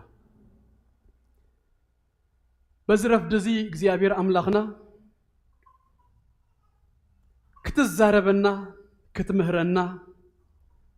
ዘስተምህር ጽብቅ መንፈስ ካብዝ ጉባኤ እዚ ክትለቀው በኢየሱስ ስም ንልምነካለና ማና ድማ በአፍና ነዚ መዓልቲ ዝኸውን ማና እግዚአብሔር ክትበና ክትምግበና ክትዛረበና በኢየሱስ ስም ልምነካለሁ አይዛረብ ባሪያኻ ክትድግፈኒ ታብ ልበይ ዘቀመጥካዮ ቃል ብዝግባእ ጌረ ከሕልፎ ጸጋኻ ክረዳእና ልምነካለሁ ዛረብ ኮነ ዝሰምዕ እግዚአብሔር ኣብ ዝቤት ዘሎ ሰብ ኩሉ ኣብ ትሕቲ መንፈስካ ኮይኑ እግዚአብሔር ኣቦይ ንገብሮ ዘበለ ክንገብር ንኽብርኻ ክኸውን ንህነጽ እግዚአብሔር በኢየሱስ ክርስቶስ ስም እልምነካለሁ ጊዜና ኩሉ ንስኻ ተቆጻጸር ኣብ ማእኸልና ልእልበል ስኻ በይንኻ ክበር በኢየሱስ ክርስቶስ ስም አሜን እግዚአብሔር ይባረክ እግዚአብሔር ይባረክ እግዚአብሔር ይባረክ ቁርብ ምላሽኩም ዝህል ስለዘበለኒ ዘረባ ከመይ መስለኩም ተጀሚርካዮ እንታተዛረብከ ያኻ ትኸይድ ስቕተልካ ድማ ታናይ መጀመርያ ክሳእ ትወፅእ ስቕታዩ እንዳበዝሓካ ዝኸይድና እስኪ ከዛረበኩም ቁርብ ኣብቲ ጎንኻ ዘሎ ሰብ ሰላም ንኣኻ ይኹን በሉለይ እስኪ እግዚአብሔር ይባረክ ራይ ክትወስኹ ይኹም ግን ናትኩም ቀጽልኩም ኣለኹ ምህረት እግዚአብሔር በዚህ ህልካ ይበልዎ ጸጋ እግዚአብሔር በዚህ ህልካ ይበልዎ አቤት እግዚአብሔር ተረኺብካ ኢኻ በሉለይ ኢየሱስ ጎይታ እዩ ንኣምላክ ከተምልኾ ክትዝምረሉ በሉባ ክትዝምረሉ ኣብ ቅድሚኡ ደው ስለ ዘበለካ ስም እግዚአብሔር ይባረክ ስም እግዚአብሔር ይባረክ እንኳ ኣብ ጎነይ ኮንካ በልዎ ታብሩኽ ኣንቲ ብርኽቲ እግዚአብሔር ይባረክ ኢየሱስ ጎይታ እዩ ክብረና ኣምላኽና ይኹን ኢየሱስ ጎይታ እዩ አይ ሆፕ ይኸፍተኩም ይኸውን ኢለ እጅ ተስፋ ገብር ሕራይ ባይብል ስተዲ ስለ ዝኾነ እናተመላለስና ኢና ንኸይድ መዝሙረ ዳዊት ምዕራፍ 1 መዝሙረ ዳዊት ምዕራፍ 1 ከቐምጥዎ ከለው ምዕራፍ 1 ክገብርዎ ከለው ብዘይ ምኽንያት ኣይኮነን ነቲ ኩሉ ብድሕሪኡ ዝመጽእ ምዕራፋት ናይ ዳዊት ኢንፋክት ንውጥራይ ድማ ደይኮነስ ናይ ቅኔ መጽሓፍቲ ዝበሃሉ ቀጽሉ ንዝመጽእ መጽሓፍቲ እውን ከም በዓል ምሳሌ ሲ ተመሳሳሊ ነገር ዘለዎ እዩ ወይ ድማ ንኡ ኩሉ ሲ ኢንትሮዲዩስ እዩ ዝገብረና ኣብዚ ዘሎ ሓሳብ ሲ ዋላ ምሳሌ ተሓሳብ ትረኽብዎ ኢኹም ቀጽሉ ኣብ ዘሎ ናይ ቅኔ መጽሓፍቲ ዋላ ትረኽብዎ ኢኹም መዝሙረ ዳዊት ከም ትፈልጥዎ ግጥም እዩ ኢንፋክት ዳዊት ጥራይ ደይኮነ ካብ ኢዮብ ጀሚሩ ሓንቲ መጽሓፍ ንቅድሚት ማለት እዩ ክሳብ መሃለየ መሃለይ ደሎ 5 መጽሓፍቲ ናይ ቅኔ መጽሓፍቲ ኢና ንብሎም ግጥማዊ መጽሓፍቲ እዮም ብግጥሚ መንገዲ ተጻሒፉ ሕጂ ሰምታይምስ ግጥሚ ንሕና ብትግርኛ በአማርኛ ዝለመድናዮ እተን መወዳእታ ቤት ካሕርማ ከለዋ ምሽ ካ እንተ ኢላ ተቀዳሚት ላይ ካልአይት ድማ ካ ኢላ ራይም ድገብር ክኸውን ከሎ ግጥሚ እሱ ኢና ንብሎ ግን ብዕብራይስጥ ትጽቡቕ እንታይ መስለኩም ቤት ምህራም ገለ ዝበሃል ኣይድልዮን እዩ ብሓንቲ ቃልሲ ክትውዳእ ኣይድልያን እዩ ስለዚ ከሙ ብምዃኑ ጸበቐ ንምንታይ ክትርጉሞ ናብ ካልእ ቋንቋታሲ ቀሊል ኮይኑ እዛ ከምዛናትና ዓይነት ራይም ድገብር እንተ ኮይኑ ምስተርጎምካ እያ ተቃልሲ ራይም ትገብር ካበይ ክትረኽበላ ኢኻ እዚ ሁሉ ከቢድ ምኾነ ነይሩ እዚ ግን ብዙሕ ግዜ ብፓራራል መንገዲ ዝነጻጸር እንዳገበረ ገለዩ ናይ ዕብራይስጥ ኣጸሓፋ ስለዚ ግጥሚ ኢና ሎም መዓልቲ ንርኢ ብሓፂሩ ኩሉ ግዜ ዘና 5 መጽሓፉን ክነንብብ ከለና ዋላ ኢዮብ መጽሓፍ ድገርመኩም ኢዮብ እዚ ሁሉ ምስ ተመረቕ ተመላለስ ከሎ እዚ ሁሉ ምዕራፋት ብግጥሚ ዝመላለስ እዩ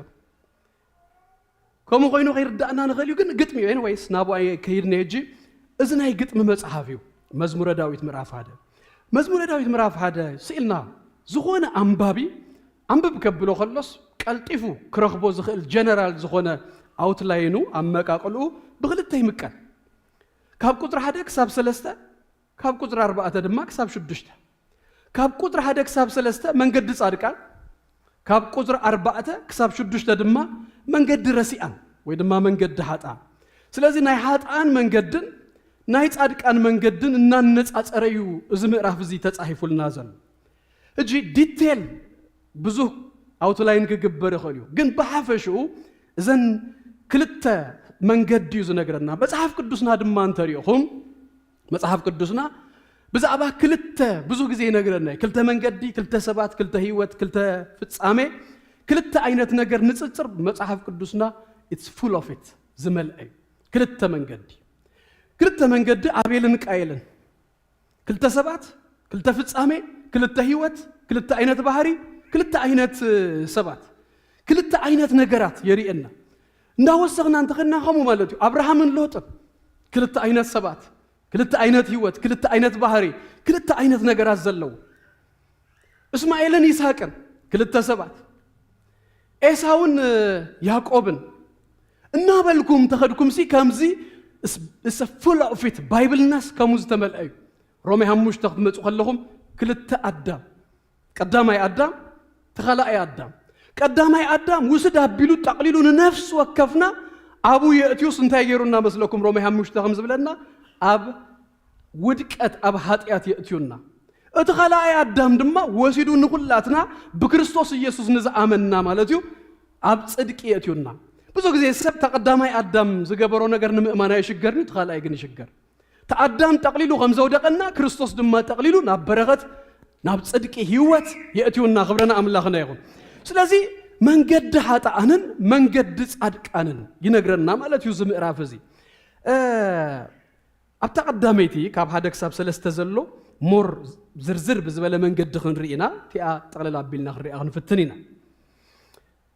እዚ ክልተ መንገድ እንዳነገረና ከም ዝበልኩኹም ጸቢብ ገፊሕ እንዳበለ መጽሓፍ ቅዱስ ክልተ መንገድ ከም ዘሎ ይነግረና ክልተ መፈጸምታ ድማ ከም ዘሎ ይነግረና ምስ ክርስቶስ ኢየሱስ እንተኮይና ብክብሪ ንዘለዓለም ምስኡ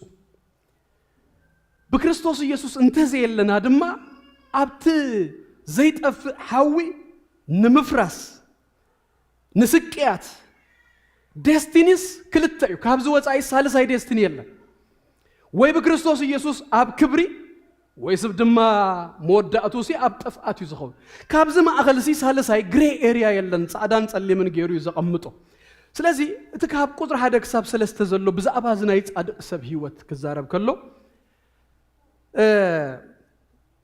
ነዛ 3 ድማ ክሪኣ ከለና እቲ ቀዳማይ እዚ ጻድቕ ሰብ እዚ ብኔጌቲቭ ገይሩ መን ወይ ድማ እንታይ ከም ዝመስል ኢላስትሬት ይገብረልና ይገልጸልና ከምዚ ዘይገብር እዩ ጻድቕ ይብለና ካልኣይ ድማ ኣብ ቁጥሪ 2 ማለት እዩ መንገዱ ይነግረና እንታይ ከም ዝገብር ይነግረና ሳልሳይ ቁጥሪ ድማ እንታይ ዘርየና መስለኩም ሪዛልት ወይ ድማ ፍጻሚኡ እንታይ ይኸውን እዚ ጻድቕ ሰብ ዴስቲኒ ናይዚ ሰብ እዚ ህይወት ናይዚ ሰብ እዚ እንታይ ከም ዝመስል ድማ ኣብ ቁጥሪ 3 ይነግረና እጂ ቁጥሪ 1 ክንጅምር ከለና ታ ምዕራፍ ኣብታ ቁጥሪ 1 ጅምር ከብል ከሎ ናብቲ ዋና ቀንዲ መልእኽቱ አይነት ዳይቭ ስለ ዝገብር ሕጂ ቀስና በልና ስለ ዘይንኸይድ ካብዚያ ንቁሕለይ ታ ናይዛ መልእኽቲ ናይዛ ምዕራፍ እዚኣስ ሓንቲ ዓቢ ቀንዲ ኣውራ መልእኽቱ ሲ ኣብዛ ቁጥሪ 1 እያ ትርከብ ቁጥሪ 1 ገና ጅምር ከብሎ ከሎስ እዚ ጻድቕ ሰብ ኢሉና ከምዚ ዘይኮነ ኢልዎ ሰለስተ ነገራት ይነግረና ባይዘዌ ቁጥሪ 1 ክልተን ብሓደ ስለ ዘለው እዩ ቁጥሪ 2 በትግርኛ ማለት እዩ መወዳእታ ዘላ መጀመርያ ክትከውን ዝግባ ብለስድ ዘማን ብፁዕ እዩ ኢሉ ዝጅምር ብፁዕ እዩ ዝብል ቃል ብለስድ ብሩኽ እዩ ታ ዕብራይስጥ አሴር ካብቶም 12 ደቂ ያዕቆብ ሓደ አሴር ማለት ብሩኽ ማለት እዩ ብሩኽ ግን ከምዚ በአንድ ቃል ጥራይ ድማ ትፍታህ ስለ ዘይኮነ እዩ ናብ ብዙሕ ቃላት ዘምጽዋ ብፁዕ እንታይ በትግርኛ ሕጂ ብፁዕ ህሩይ ምሩጽ ማለት አይነት ነገር ያምሽ ሃፒ ይብሎ ሕጂ ብዙሕ ነገር እዩ ትክስታዩ ግን እዚ ሰብ እዚስ ብሩኽ እዩ እዚ ሰብ እዚስ ብፁዕ እዩ እዚ ሰብ እዚ ሕጉሱን ናይ እግዚአብሔር በረኸት ኣብ አንታይ የብላን ሽጋር የብላን እግዚአብሔር ክባረኸካ ከሎስ እግዚአብሔር እንተባሪኹካስ ኩሉ እንታይ እዩ ሙሉእ እዩ ሕጂ ብዙ ሀብት ዘለዎ ሓጎስ ዘይብሉ ሰብ አለ ብዙ ነገራት መሪኡሉን ከሎስ ግን ሀብት አሎ ሀብት ግን ሓጎስ አይተመጸኒ ሀብትስ ሓጎስ አይትገዘኒ እዚ ሰብ እዚ ግን ብሩኽ እዩ ድብሎ ዘሎሲ ኩሉ ዝመልዓሉ ሰብ እዩ ኢየሱስ ጎይታ እዩ ሓደ ጊዜውን ነገራት ጎዲሉ ሆውን ይኽእሉ ግን ሂዝ ሃፒ ብፁዕ እዩ እዚ ሰብ እዚ እና እዚ ብፁዕ ሰብ ኢላስትሬት ክገብሮ ከሎ ህይወቱ ክነግረና ከሎ ከምዚ ዘይገብር ይሉና በሰለስተ ነገራት ነጊሩና ሓደ ይሉና ብምኽሪ ረሲአን ዘይመላለስ እዩ ኣብ መንገዲ ሓጥኣን ድማ ዘይቀውም ኣብ መንበር መላገጽቲ ድማ ዘይቅመጥ ሕጂ ሃዙኒ እዘን ሰለስተ እግረ መንገድና ክንሪኦ ከለናሲ እንታይ እዩ ይመስለኩም ዘሪአና ፕሮግረሲቭ እዩ ነገር መጀመሪያ ዘይመላለስ እዩ ዳህራይ ድማ ኣብ መንገዲ ሓጥኣንሲ ደው ዘይብል እዩ ብሳልሳይ ደረጃ ድማ ኣብ መንበር መላገጽትስ ዘይቅመጥ እዩ ሕጂ እታ ቀዳመይቲ ዘይመላለስ ዝብሎ ካዥዋልስ ይኸይድ ግን እንታይ እንዳገበረ ማለት እዩ ቁርብ ይረኢ ሕጂ እዛ ክፍሊ እዚኣ ከም ዝበልኩኹም ካብቲ ኣውራ ትምህርቲ ሓደ ኮምፕሮማይዝ ኣይትግበር እያ ኮምፕሮማይዝ ብትግርኛ እንታይ ማለት እያ ኢለስ ክርኢ ፈትሸ እንታይ ኮምፕሮማይዝ ኣብ ዲክሽነሪ ዝረኸብክዋ ቃል ምውጋይ ዋጋ ዕዳጋ ምግባር ዓይነት ማለት እዩ ሕጂ ኮምፕሮማይዝ ኣብ ህይወት ክንነብር ከለና ንኻልእ ላይፍ ጽቡቕ የድል እዩ ንኣብነት ምስ ሰባት ክትነብር ከለኻስ ኩሉ ስኻ ዝደለኻዮ ከምቲ ናትካ ሓሳብ ጥራይ ትደልን ለኻ እንድሕር ኮይንካ ምስ ሰብ ክትነብር ኣይትኽእልን ኢኻ ከረጋግጸልካ ኣብዛ ቤተ ክርስቲያን ኣነ ኩሉ ዝደልዮ ነገርሲ ኣይከውን እዩ ስኹምን ከምኡ ማለት እዩ ገለ ነገራሲ ኮምፕሮማይዝ ንገብሮም ነገራሲ ኣሎ ከምዚኣ ክትከውን ዘላ ተየልካሲ ምስ ሰብሲ ክትነብር ኣይትኽእልን ኢኻ ኮምፕሮማይዝ ግን ዋጋ ዕዳጋ ዘይግበረሉ ህይወት ግን ኣበዩ ዝነግረና ኣብ ኃጢአት ግን እንካዚ እዚ ክወስድ ኣይበሃልን ኃጢአት 100% ካብኡ ክትሓድም ኖ ክትብሎ ክትነጽጎ ጥራዩ ዘለካ እምበር ዋጋ ዕዳጋ እንድሕር ጌርካ ከምዚ እዩ ዝገብር እዩ ዝብለና የመላለሰካ እዚ ክመላለስ ከሎ እንዳተሰሓበ እዩ ዝኸይድ ይርኢ ማለት እዩ ኣብቲ ክትመላለሰሉ ዘይግባእ ቦታ ክትመላለስ እንድሕር ጀሚርካ ክትከይድ እንድሕር ጀሚርካ ተሳሒብካ ናይ ሙዳቕ እድልካሲ ይገፍእ ሓደ ወዲ ቀደም እዩ ኣብ ክስታይ ብጣዕሚ ይሽገር ነይሩ እዚ ካዚኖ ኣብ ጎይታ መፅኡ ገለመለ ዳሕራይ እንታይ ይብለኒ ህይወቱ እንዳተለወጠ ገለገለ ኸይዱ ኣብኡ እኮ ብዙሓት ሓበሻ እዮም ኣቢሎም ዘለው ክንከይድ ይግባአና እዩ ክንምስክር ይግባአና እዩ ገለመለ ይብል እና ክኸይድ የገለብለኒ ኣይትኸይድን ይኸይድ ምስክርነት እትብል ምኽንያት ሒዝካሲ መምለሲኻ ከይትገብር ኣስኻ ኣይትኸይድን ኣብኡ ለው እንተኾይኑ ካልኦት ክንልእኽ ኢና ካልኦት ከይዶም ክምስክሩ እዮም እምበር እስኻሲ ኣብኣ ከይድካሲ ፈፂምካ ኣይትምስክርን ይኸይድ ክርኢ እንዲሁ ይኸይድ ብምስክርነት እንዲያ እታ ጉዳይ ገስዋት እንታይ ክትከውን እያ ክትቅፅል እያ ፕሮግረሲ ክህልዋ እዩ ኣብዛ ቦታ እዚኣ ድማ ልክ ከምኡ ዝብለና ብምኽሪ ረሲአን ዘይመላለስ ቀፂሉ እንታይ ኢሉ ድማ መስለኩም ኣብ መንገዲ ሓጥኣን ደው ዶ ይብል ሕጂ ካብ ምምልላስ ሓሊፉ ተኻልእቲ ግን እንታይ ኮይና መስለኩም ደው ኣላታ ደው እናሓለፍካ ምርኣይን ደውንሲ በበይና እያ ደው ቁርብ ተሳሒብካ ኣለኻ ማለት ኮይኑ ክትርኢ ጀሚርካ ክትዓቱ ጀሚርካ ኣለኻ ማለት እዩ ጻድቅ ግን እዚ ብለስድ ዝኾነ ብፁዕ ሰብ ግን ኣይቀውምን እዩ ኣብ መንገዲ ሓጥኣን እዩ ዝብለና መንገዲ ሓጥኣን ዝብሎቲ ፓዝ ማለት ድማ ከምዚ ሰው ኢሉ ነገር ኣይኮነን ኣሰርተን ፕሬሳይዝ ዝኾነ ናይ ህይወት መንገዲ ማለት እዩ ናይ ሓጥእ ሰብ ህይወት ከቕንዓካ እንድሕር ጀሚሩ ደው ክትብል እንድሕር ጀሚርካ ውድቀት መፅእ ኣላ ክትሓድም እዩ ዝግባእካ ደሓን እኮ እዩ ገለ እንዳበልካስ ክትሰሓበሉ እንድሕር ጀሚርካስ ውድቀት ትመፅእ እያ ዘላ ሽኡ ድማ ሳልሰይቲ ፕሮግረስ ገይሩ ድማ እንታይ ኮይኑ ኣብ መንበር መላገጽትስ ዘይቀመጥ ምቕማጥ እሞ እንታይ እዩ ዘርኢ ፐርማነንት ዝኾነ ሬዚደንሲ እዩ ዘርኢ መንባር እዩ ዘርኢ ክቕመጥ ዝጅምር ሕጂ ሕልፍ ኢለ 5 ሰዓት ጥቕስ ጥራይ ከብልልኩም ኣብ መጽሓፍ ቅዱስ ከምዚ ዓይነት ሰባሲ ብዙሕ ኣለዉ እናተሰሓቡስ ኣብ መወዳእታስ ኮፍ ዝበሉ ኣብ መንበር መላገጽ እዚ ኣደላዲሎም ናብሮኦም ዝገበሩ ሎጥ ከምኡ ተሳሂቡ በአይነ መጀመሪያ ርኢዎ ለምለም መሬት ርኢው ተሳሂቡ ኣትዩ ዳህራይ ግን ተመላእኽቲ ክመጹ ከለው ትዝክሩ ዲኹም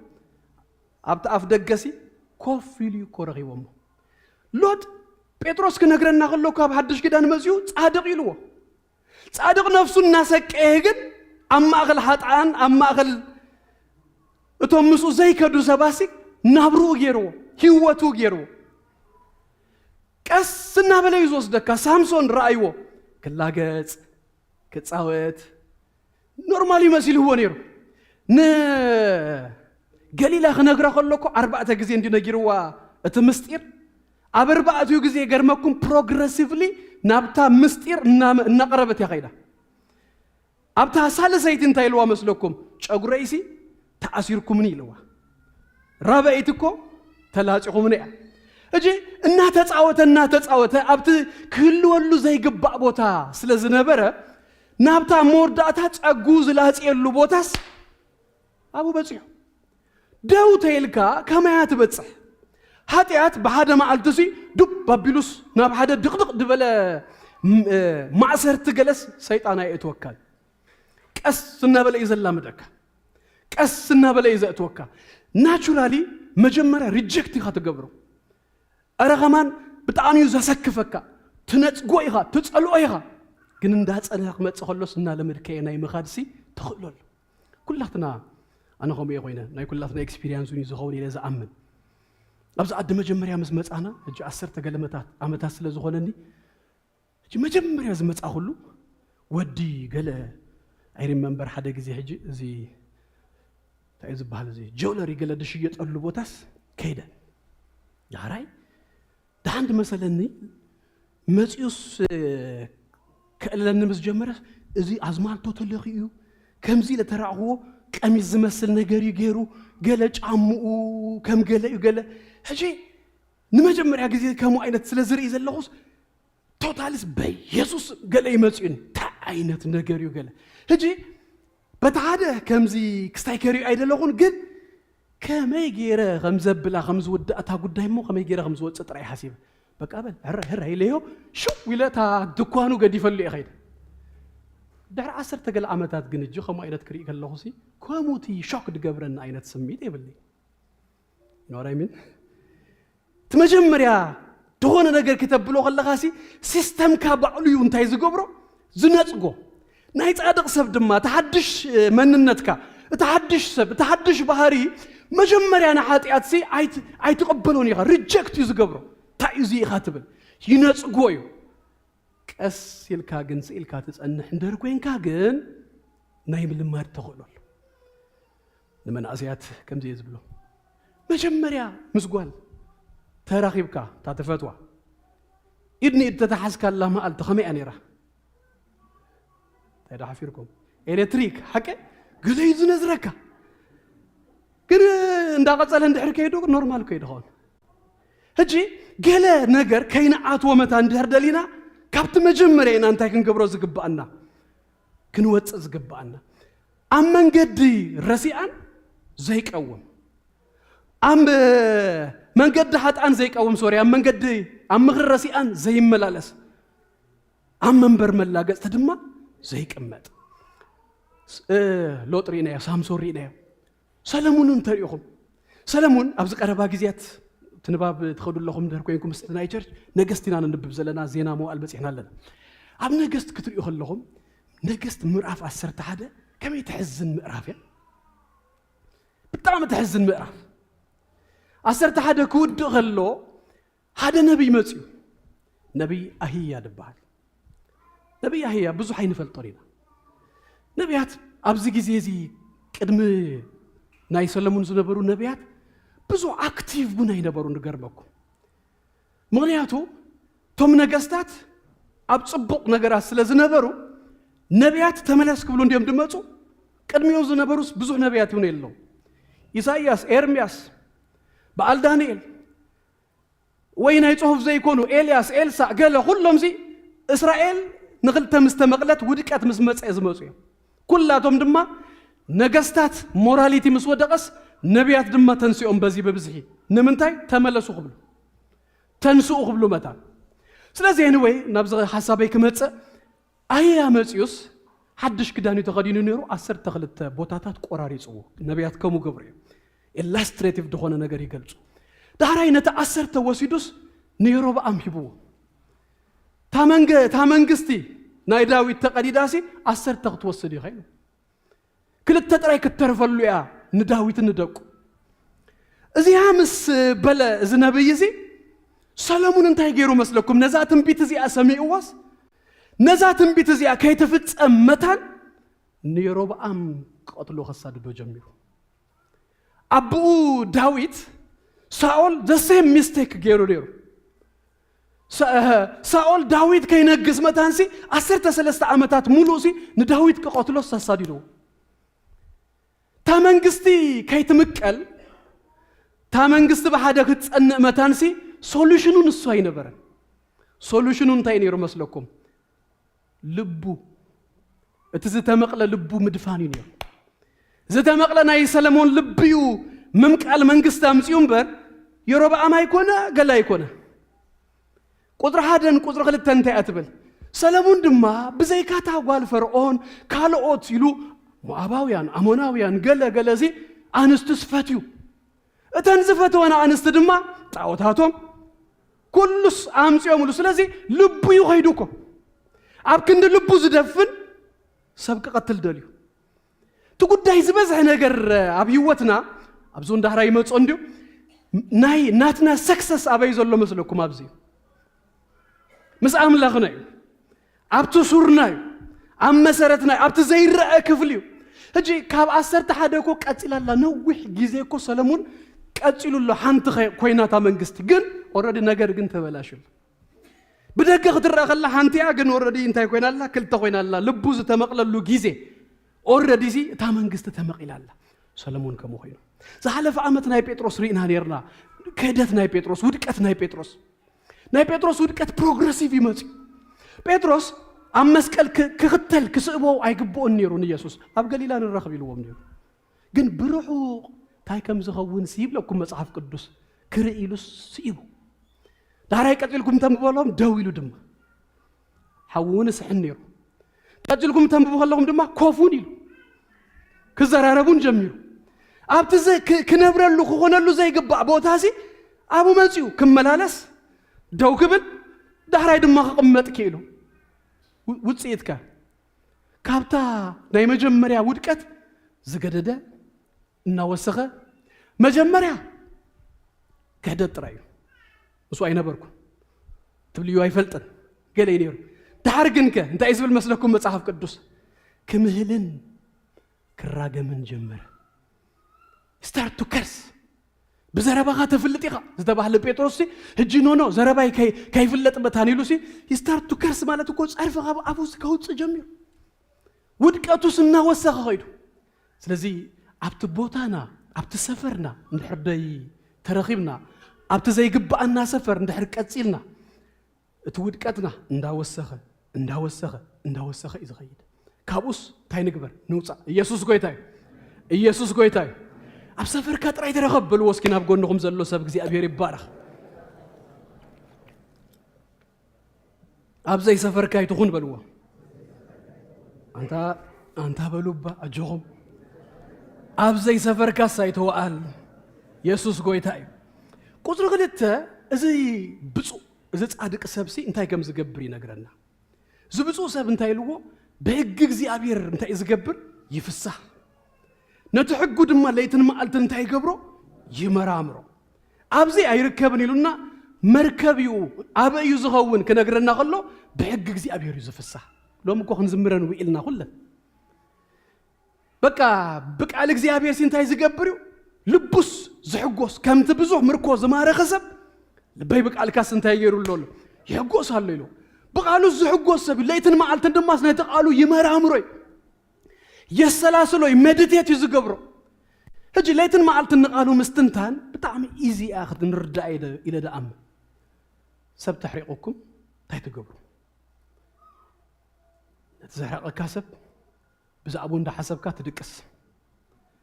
بزعبو اندا حسبك تتنسى يقرأ تزيلك خمايا سرح كتكيد كلها تزور كلها مساخا غيركا أبسرح تبصحو أبسرح دما خطوئل كلها مساخا دما توئلو تماليسكا غزاخت متص خلها دما غزايسكا يتمص يوتيليتي هاي شير يغبركا ناي غازا يكفل ምንም ነገር ድኸፍሎ የብሉን ሼራ ይገብርን ስኢሉ ግን ናብሩስ ምሳኻ ገይርወል ግን ሓሰብከ ክትከይድ ከለኻ ድማ ታዝገበረካ ሓደ ነገር ግን ናይ ቅድመ ዓመታት ትዝክርሞ ትድምሮ አቡ ሞር ሚኒንግ ይበካሾ ዋ ከም ዝገበረኮ ገሌልካስ እናሰርአኻዩ ጽቡቕ ህንጻ ሓደ ፓላሶ ይህነጽ ምክንያቱ ምሳኻ ሓዲሩሎ ውኢሉሎ አምሲዩሎ መሊስከ የለኻ ስለዚህ ተሐሳብዚ እንታይ እንዳኾነ ይዝመጽ ዘሎ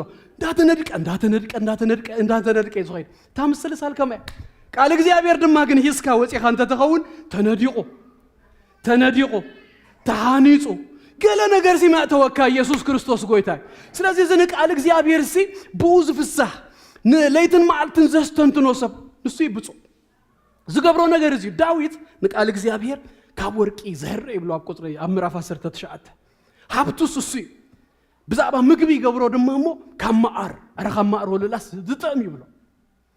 ድማ ዓርኩ ስለ ዝገብሮ ኣብ መዝሙር 119 23 ነገስታት ሓመዩኒ ይብል ነገስታት ከሓሚውካ ከለው ከቀትሉ ኸይ ማለት ሓደ ዓርክኻ ተሓሚውካ ምንም ስልጣን ይብሉ እንድገብሮ ይብሉ ንጉስ ሓሚውካ ማለት ግን ስኢሉ ብዛዕባ ከተዛሪቡ ሓድግ ማለት ዳይኮነስ ከጥፋእካ ዳዊት ነገስታት ብዛዕቡ እንደሓመዩ እሱ ግን ካለ ዓርክለዎ አነ ግና ይሉ ባሪያኻ ግና ንቃልካ እንታይ ይገብር የስተንትኖ ኢየሱስ ጎይታ ኣብቲ ጥፍዓቱ እናተዘራረቡሉስ ኣብዚ ግን ንሱ ምስ አምላኹ በትቃል ገይሩስ ይዘራረብ ኢየሱስ ጎይታ ኣብዚ ድማ ስኻ ምስ ክትዘራረብ ከለኻ ማለት ዝነበርኩም እግዚአብሔር ድማ በት ይዛረበልካ ትዝክሩ አንዲኹም ንሳሙኤልሲ ትዝበልኩኻስ ንሱ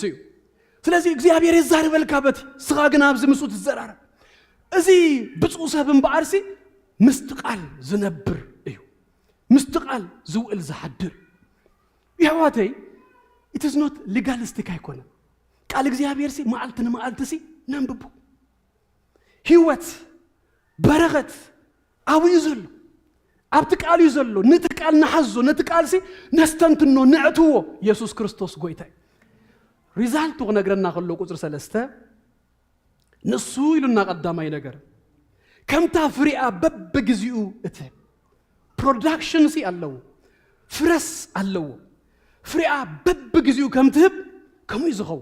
ኢየሱስ ጎይታ ፍረ ክብል ከሎ መጽሐፍ ቅዱስ ሓደ በነፍሳትዩ ሮሜ ምዕራፍ 1 ቁጥር 3 ሰብ ሮሜ ጳውሎስ ክዛረቦም ከሎ ከምቲ ኣብቲ ካልኦት ፍረ ዝበዝሓልና አባኻትኩም ድማ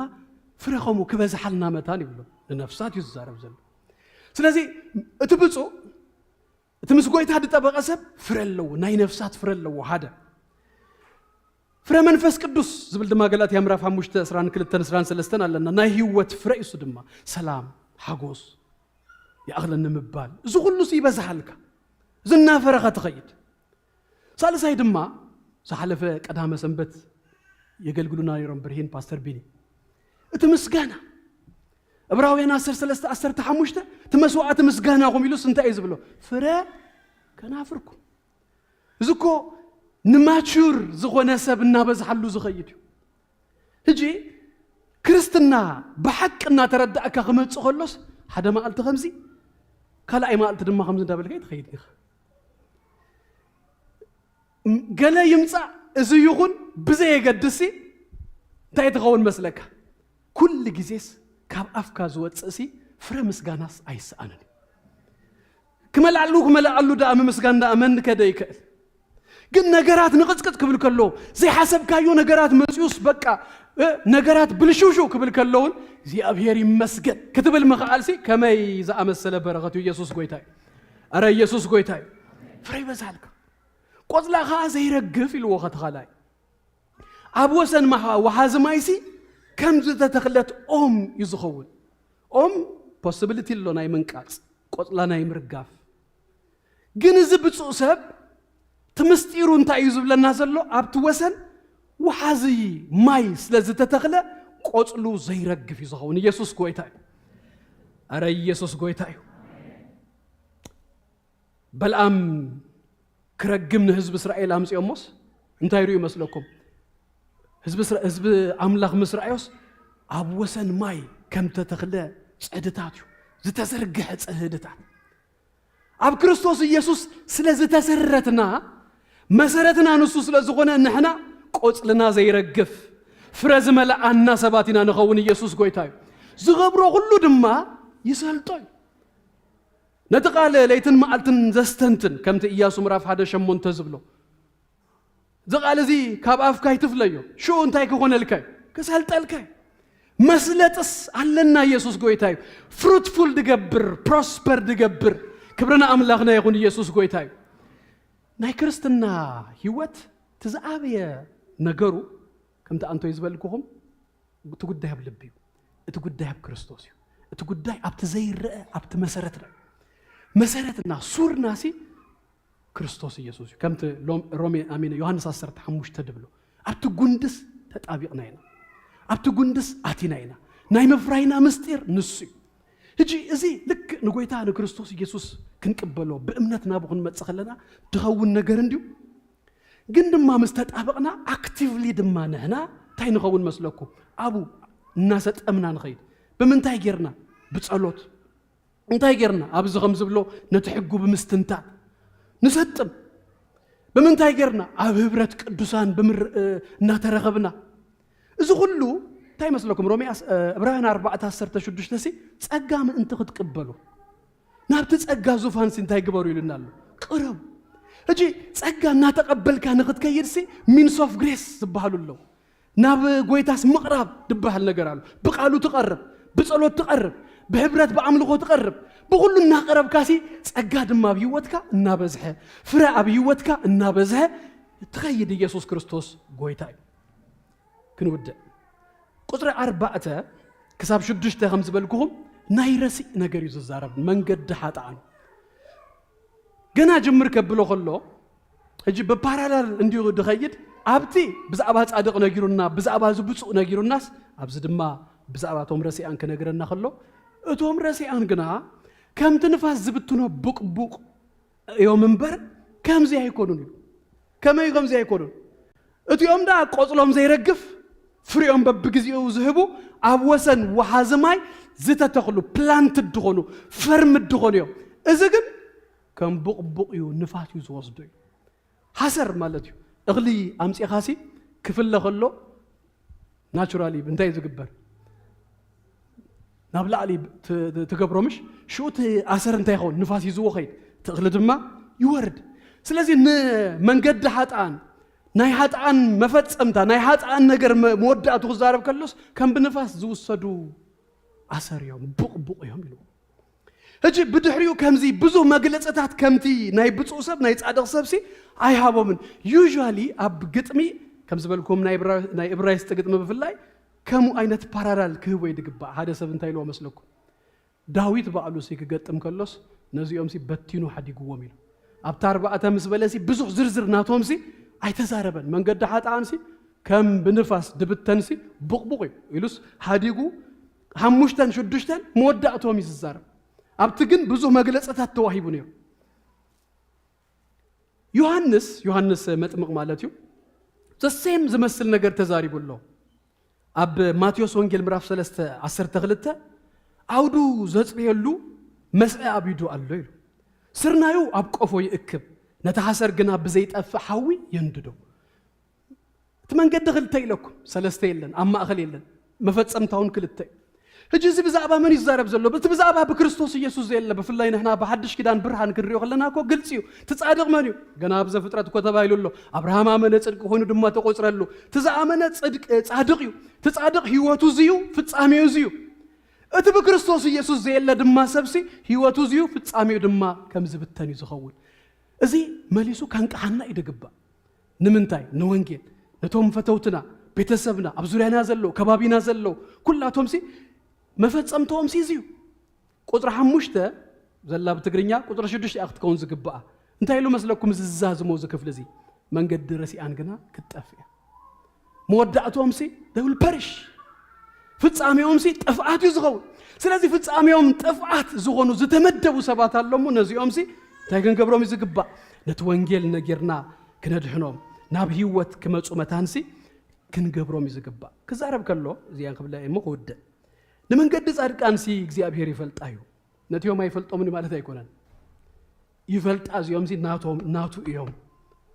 መንገድ ጻድቃን እግዚአብሔር ይፈልጣዩ መንገድ ረሲአን ግና خطفያ ስለዚህ ረሲአን አፍርዲ ሀጣና ማህበር ጻድቃን አይቆቆሙን እጂ ጽድቅ ማለት ራይት ስታንድ ዊዝ ጋድ ማለት እንዲሁ ስለዚህ በክርስቶስ ኢየሱስ ዘየለሰብ ሲ አብቀድም እግዚአብሔር ሲ ደውክ ብላ አይክልኒዩ ማለት ይምባር አይፍረድን አይኮነን ፍርዱ ዳጥፋት ይው ፐሪሽ ዲደኸው ነገር ግን አብቀድም እግዚአብሔር ሲ ደውም ባላ አይክልኒ እጂ እቲኦም ብፁዓን አመንገዲ ሀጣን አምግራ ሀጣን አመንገዲ ሀጣን እንዳይቆሙ አብ ምግሪ ረሲአን ዘይርከቡ አመንበር መላገጽ ዘይቀመጡ እንዲያ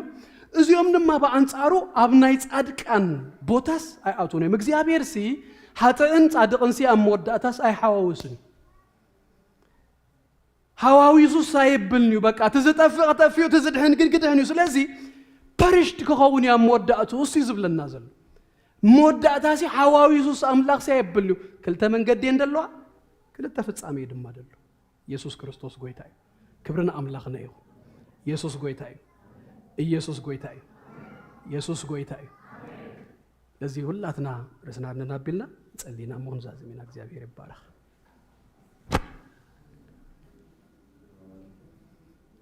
ሃሌሉያ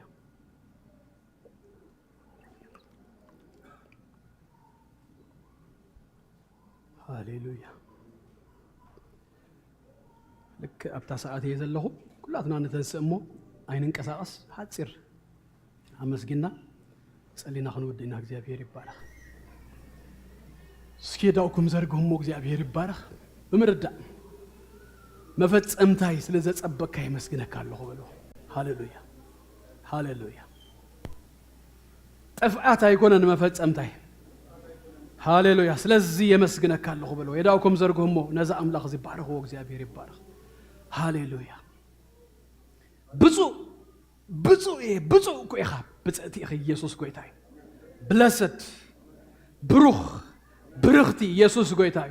ያውና ነዘርግህ ሞነ መስግን ነው እግዚአብሔር ይባረክ ሃሌሉያ ነፍሴ ለመለመች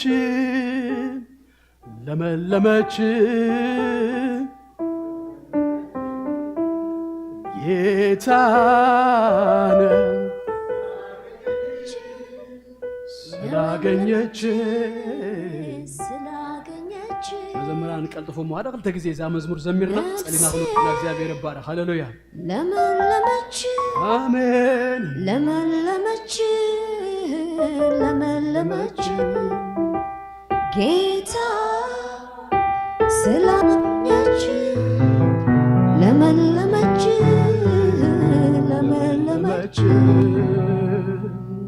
ነፍሴ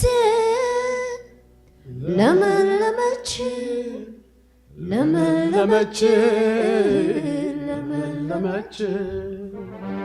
ጌታ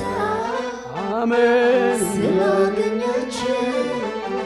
ለመለመች ለመለመች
በጭብጨባ በእልልታ ፍጻሜና ንዝጸበቀው ጎይታ ሃሌሉያ ካብዝን ላሊ ክንህቦ ንኽእልና ፍጻሜና ዝለወጠ ጎይታ ሃሌሉያ ክብረና አምላኽና ይሁን ኢየሱስ ጎይታ ላትና እንትና አሚንታ ምናልባት እዚ ፕሮግራም ቅድም ወዳእና ህይወተይ በክርስቶስ ክህቦ ይደሌ ንስሓ በእምነትና ብኽመጽእ ዝተረፈ ዘመነይ ህይወተይ ንኽነብር ደሊ ዝብል ሰብ ኣብ ማእኸልና እንተሎ ዝድል ከይሓብና ናይ ሎም መዓልቲ መደብ ክንኣፅዖ ይንደሊ ኩላትና እንዳጸለና ከሎና ከምዚ ዓይነት ሰብ እንተሎ ዝሕፍር ነገር የብሉን ኩላትና በዚ መንገዲ ኢና መጺና የዳውኩም አሪሙ ክንጽልየልኩም መታን ክንድግፈኩም መታን ሃሌሉያ ሃሌሉያ ነፍሴ ለመለመች ለመለመች ለመለመች ጌታ ስላገኘች ለመለመች ለመለመች ተሉዶ ኢየሱስ ባርጽ ሊና ክንወድ እግዚአብሔር ይባረክ ወይታነ መስግነካ ለና ክብሩ ሁሉ ንአኻ ይኹን ድለኛታቲና